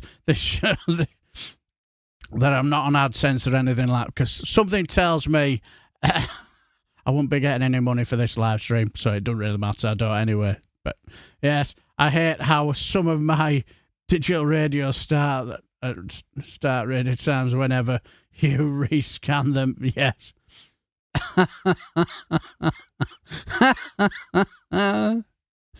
Yes, so that's what even I when I went to Friday Frolic radio show school, they told me if you're going to blow your snectar, turn your mic off. Last thing the listeners want to be hearing stuff like that. I bet Jeremy got it bad at school with his surname. Oh, yes. Looks like when I was at school, I used to have a prefect called Peter Enos. And, oh, yes, he got it bad as well. Can't think. Mr. P. Enos. Something tells. I wonder if his dad would have had a sense of humour and give him his middle name as Willie. Mr. P. Willie Enos. At least his name wasn't Mike. So, yes. But anyway, did you know that there is a new game show out in town? New game show. Yes, what it's called. New game show that's in town. It's called Is It War? Welcome back to Is It War? World War I. War. Correct. World War II. War. Correct. The Vietnam War. War. Oh, I'm sorry, Carl. That was a congressionally authorized counteroffensive. Don't worry, we get right back on track with the Korean War. War. No, that was police action. No, they had tanks and stuff. Well, the police have tanks now, don't they, Carl? Okay, the First and Second Iraq War. War. They identify as military action. It's a bit like pronouns, except we kill people. All right, how about Libya? War. I'm sorry, that was kinetic action, not a war. Venezuela. Well, it was an act of war, I think. No, I'm sorry, that was a law enforcement operation, not a war. Iran. It's a war. We're doing war things. No, not war things. Preemptive retaliatory de-escalation action. No, that's not a thing. All right, judges. Okay, how about the war on terrorism? War. No, it was a coalition-led conditional operation. How about Afghanistan. Afghanistan was the war on terror. No, I'm sorry. That was a pre-authorized defense stabilization initiative. Okay, can somebody tell me the rules here? War on poverty, Carl. Well, poverty? That's not even a thing. I'm sorry, I hate to do this to you. It was a trick question. We don't have poverty in the United States. The Dow went up to 50,000. Can it even get that high? Amazing. Don't even worry about the Epstein files. War on Christmas. The coffee cup thing? No, that's not a war. It is a war for the soul of the nation and whether or not I can wish my children Merry Christmas. Okay, you know what? I quit. I don't want to do this anymore. Today's magical phrase, Carl, you just became a United States Congressman. Congratulations, Representative Carl. Merry Christmas. It's March. Well, okay, happy Hanukkah. Yes, happy Hanukkah, everybody. Yes, we had a few at mine that was named with prefix set up perfect. One was Mr. Platt, Mr. Aindo, and best of all, Mr. Roper. I bet you can imagine what they got called about. Yes, I can imagine. That's even worse than being called Miss Peter. Oh dear, yeah, I can imagine. I think we used to have a teacher at college called Mr. Nick Hartledge. We used to have a maths teacher called Mr. Bean, and he talked like Rowan Atkinson's Mr. Bean. So I'm wondering if Rowan Atkinson once went to our school and he taught him. And that's where he got the character Mr. Bean from. But yes, yes. Oh, molester. Oh dear. Oh, the names are coming out now. I think you've got a very infectious. I'm glad to hear that, Mandy. Thank you for that. My wife says we stopped doing your Motley impression.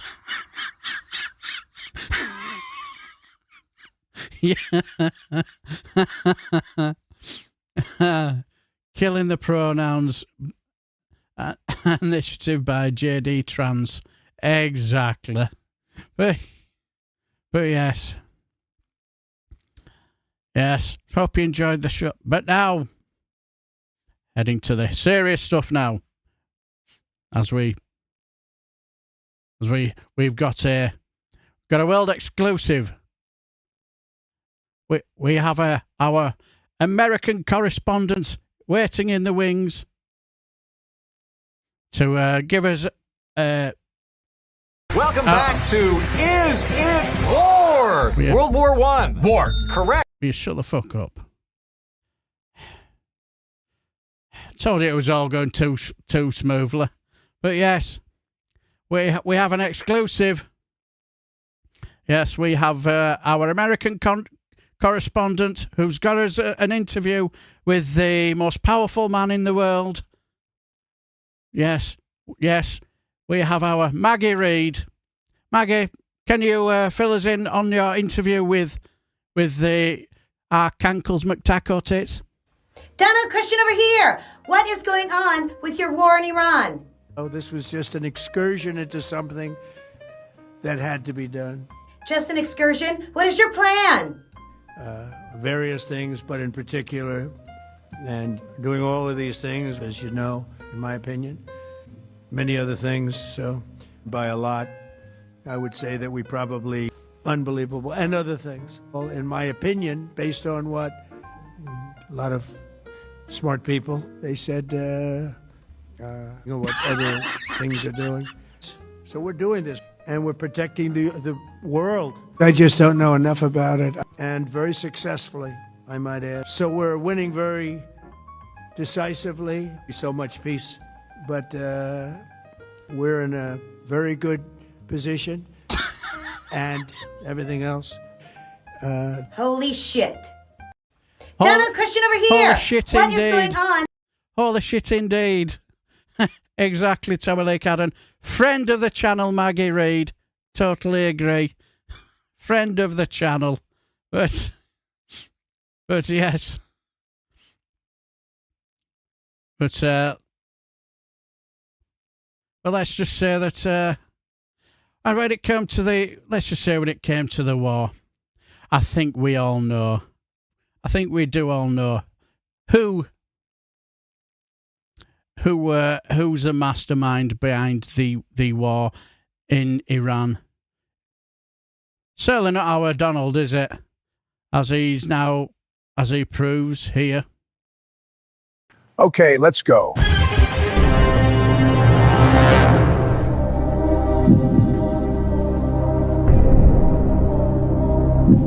It's definitely not D. I called the president of Norvor, it didn't work, and it's not B. I already took it from Venezuela, but that's not the point. So it's probably A or C, I'm not sure. You can take a joker. Let's call Bibby. Very smart guy. Bibby knows this. All right, let's call Bibby. Yes, so what's the answer for a Nobel Peace Prize? Yes, gotta call his mate BB. Bibby. Hello. Bibi, how do you get the Nobel Peace Prize? Strike Iran, or C, work for peace? Strike Iran. Are you sure, Bibi? 100%. Final answer, A, strike Iran. Okay, Yes. let's go. Yes, we all know who's the mastermind behind all this. It's certainly not Donald Trump, is it? Yes, he was played like a fiddle by the guy in Israel, didn't he? Well, our little Marco with his massive Donald Trump boots and suits, he basically told us, didn't he? Says, well, Israel are going to go in, so we thought might as well join them. Yes, Long Musket would probably call his that. Yes. Cheers for that, Alistair. Yes. There's Maggie Reed channel link there. She's brilliant.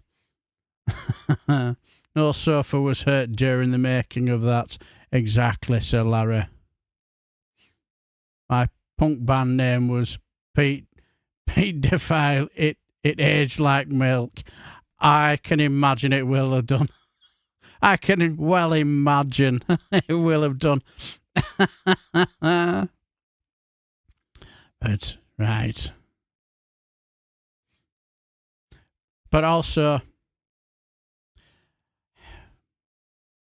we can, as we're heading to the home straight, as we're heading into the home straight, we now have a Friday Frolic news report that is going to break down the Donald Trump's plan for Iran.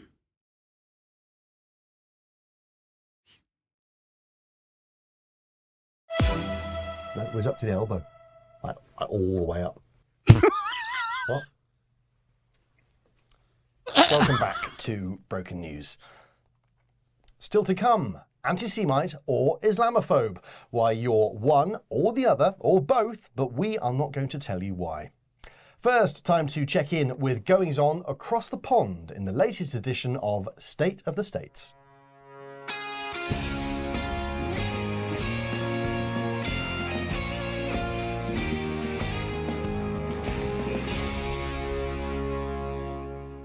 I'm joined once again by our US correspondent, Bob State. Bob, welcome. All eyes on the USA's actions in Iran. When it comes Bob State to the Middle East, what exactly is President Trump's plan? Oh, well, that's very sweet. Sorry, what's sweet? Oh, it's just very sweet and naive that you think there's a plan. You're like a little innocent child, aren't you, sometimes? Like, will this war fix everything, Daddy? Yeah, that's a bit... these things don't just happen, do they, Bob? I mean, there must be a plan of some sort, laid out before. Oh, a plan. A plan. Right, I see what you're talking about. A plan for Iran. Yes. Yeah. Sorry, yeah. Yeah, I've got it here, in fact. Right. Told you, an exclusive. There it is. That's just a blank sheet of paper. Yeah, I got it from the draw-marked Plan for Iraq 2003. It's in the Plan for Libya cupboard. In the Plan for Afghanistan office on Plan for Vietnam Street. Well, anyway, Bob, yeah. Ayatollah Khomeini is dead, which is positive. Yeah, that's good. Yeah.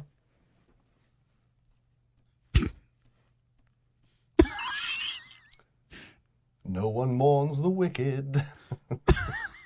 You're doing musical theatre in a report about World War III. Yeah, well, just a bit of levity. You know, it's all been a bit, ugh. But there have been celebrations among Iranians over Khomeini's death.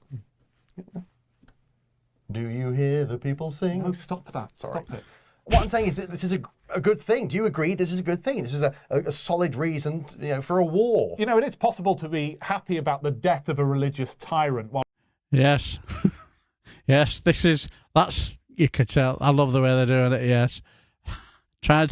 In their desperate way to justify it. Well, it's justified in the death of a tyrant. Doesn't matter, they'll just let his son take over and business as usual. While at the same time being a slightly bit concerned about the mad micro-dick leader of the free world being Bibi's bootlicking bitch and just wading into war. Yeah, I wasn't saying you remember the good old days? Yeah, when a leader might go on telly or radio or whatever and announce that they're declaring war on another country.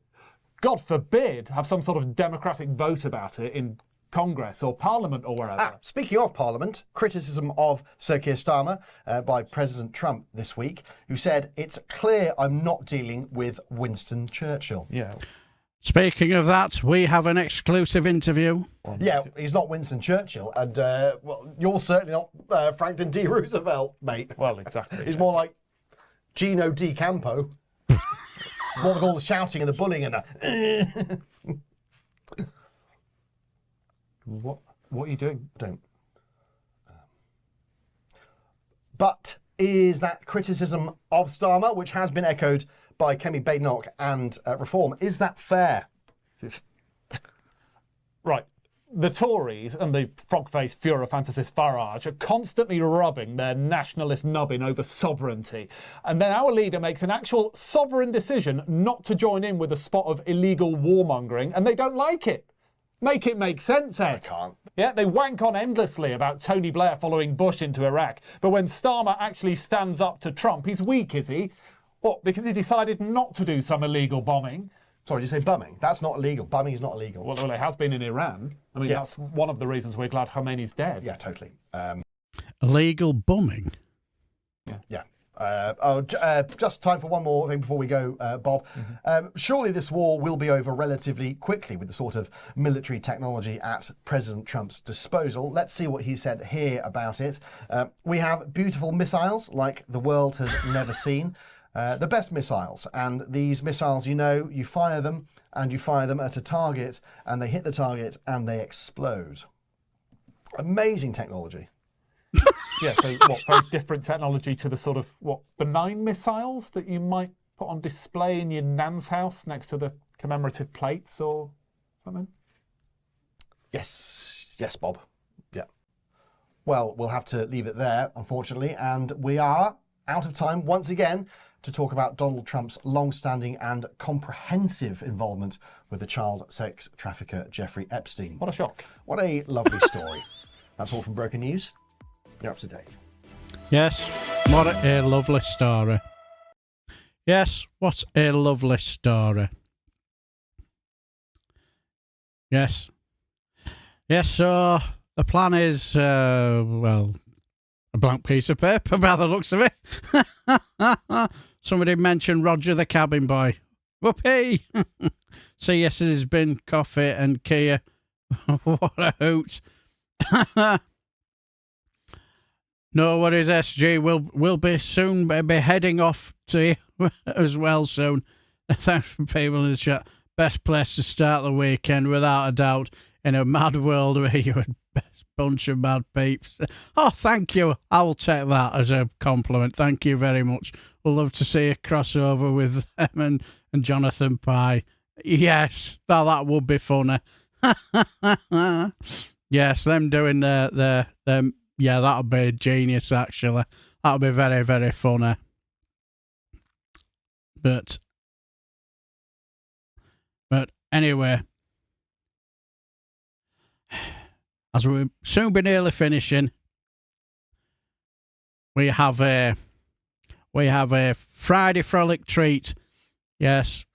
Well, I did think so, as I thought I'd won the exclusive rights to this exclusive. But clearly, number 10 have been prostituting themselves out. I thought I had the right, but clearly they thought better to give it to Reagan Elite's live stream. Yes, but don't worry, I'm not bitter. I'll take number 10 to court over this disgraceful behaviour. But yes, I thought we had an exclusive interview of the phone call with Keir Starmer and Donald Trump. Oh, hello, Donald. How are you today, my special relationship American chum? Well, I'm doing fantastic, actually, quite frankly. And, we're knocking the hell out of the Iranian military in a way that nobody thought was possible. And we're doing it without you. You know, people say to us, they say, how do you think it's going out of 10? I say probably a 12, right? Well, look, thank you so much for talking to me, Donald. This is what I wanted to talk to you about. I've given it a lot of thought, and I have decided that the United Kingdom might be sending 2 aircraft carriers to the Middle East, but might. Emphasis on the might. Well, I remember when the word might in the UK used to have a very different meaning, actually. You used to have might. You used to have Churchill, and now you have neither when you think about it. I mean, you're not a Churchill. You're not a Churchill, Keir. You know that probably better than anybody. And it's not even close, by the way. And we're going to remember it, too. Oh, come on, Donald, that's not true. I'm the 21st century Churchill. Look, let's be absolutely clear. If Iran attacks the UK, we might not fight them on the beaches. We might not fight on the landing grounds. We might not fight in the fields and in the streets. We might not fight in the hills. And we might not even fight him in Greg's either. We shall always surrender in order to create jobs and save lives. Well, thank you very much, Keir, but we really don't need stone-cold losers like you joining a war when the United States has already won. I'm using a military the likes of which the world has never seen. A military that I built, by the way. So think of it, I already settled 602 wars. I know you have, Donald. We all know that you have. Okay, look, before you go, if you do need anything from the United Kingdom and this special relationship in any way, and you give a speech about it, could you please be absolutely clear that the United Kingdom was not involved in any way? Okay, thank you very much, Donald. Goodbye. Ha! Where was I? You were just dictating the remainder of your Churchillian speech. Oh, yeah. Put always give in, always give in, always, always, always. Yes. Yes.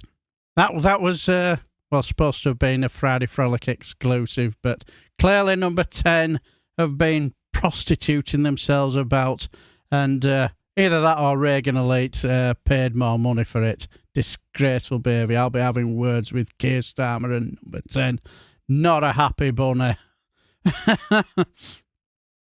His name is Tony Lapidus, SG, and he is absolutely brilliant, absolutely top class. But yes, he was. Give me a quick minute. So right. But yes, he was. He does some brilliant impressions. But oh dear. Nobody's SG. Not a problem. But I must say that was. I have to say he's even got his you could say his Keir Starmer impression absolutely top notch, absolutely completely brilliant. But let's see if I can find got one more clip to find, because for our I think I'm nearly there now.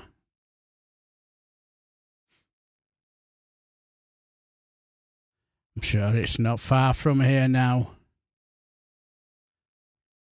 Gonna find it. I will find it, definitely. For our good friend Sheffield Steve. I will definitely find it. Give me a quick minute. Aha! Found it. Yes. When we were talking about the moment when me and my family nearly suffered a fate worse than death.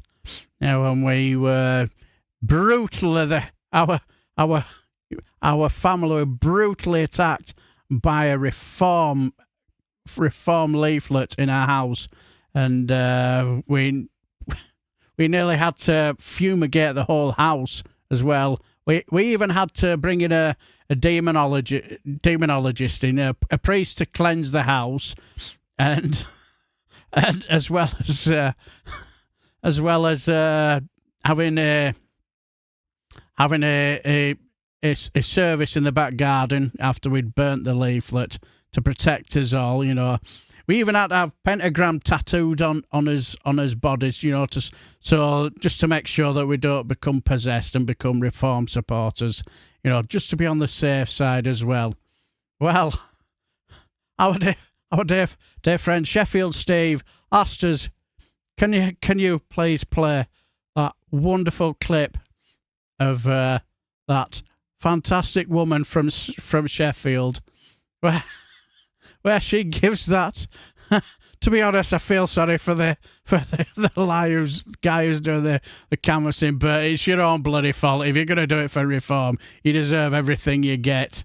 So all I will say is, here's the wonderful. This young lady deserves a medal.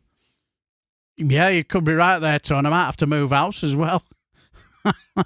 Trouble is, if they found out that this house had a reform leaflet posted through, I might not be able to sell it. And if I do, I might have to sell it on the cheap. But this young lady, buy this woman a beer, because this young lady is the legend of Sheffield. Take it away, young lady. Take this back. Look at this fucking shit. We don't want you racist. Hi. It may take a moment to answer. Please wait. You're on camera, no problem. You're on camera. Don't worry, I'll make sure everyone knows who you are. Fuck off the front of my house and don't trespass again. Go. Go. Go. Note the lack of a Sheffield accent. You're not even fucking from around here, are you? You little prick.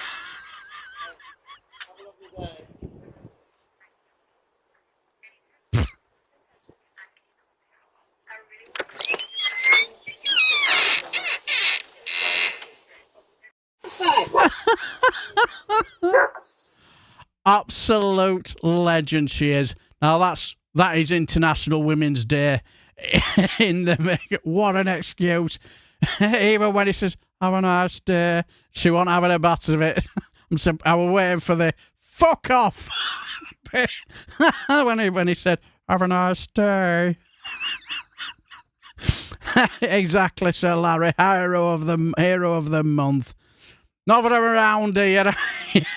Yeah, thanks everyone watching the legend. And please remember, hit the like button on it if you haven't already. It means a lot. Yeah, it certainly does. And thanks for that, my dear friend. I used to do it, this Tatari canvases. Oh dear. Folks say she was tame. My mother would have destroyed it. I can imagine, Mad Monk. Yes, I certainly can imagine. But anyway, that was...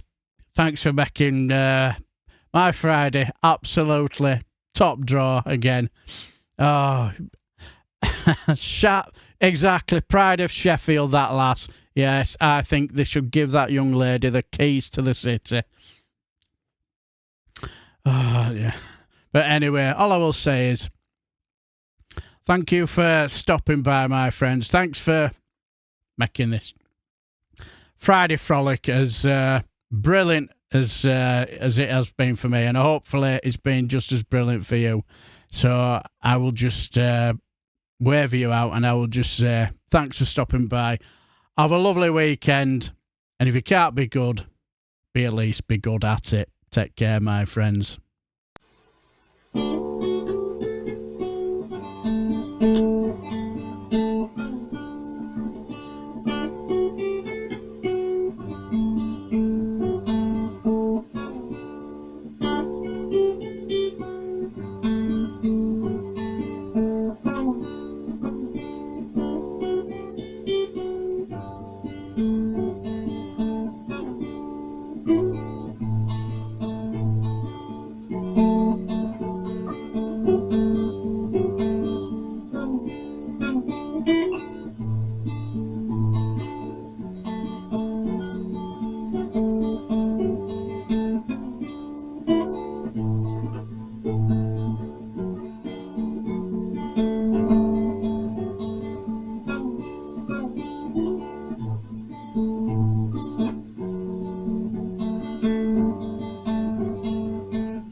Thank you.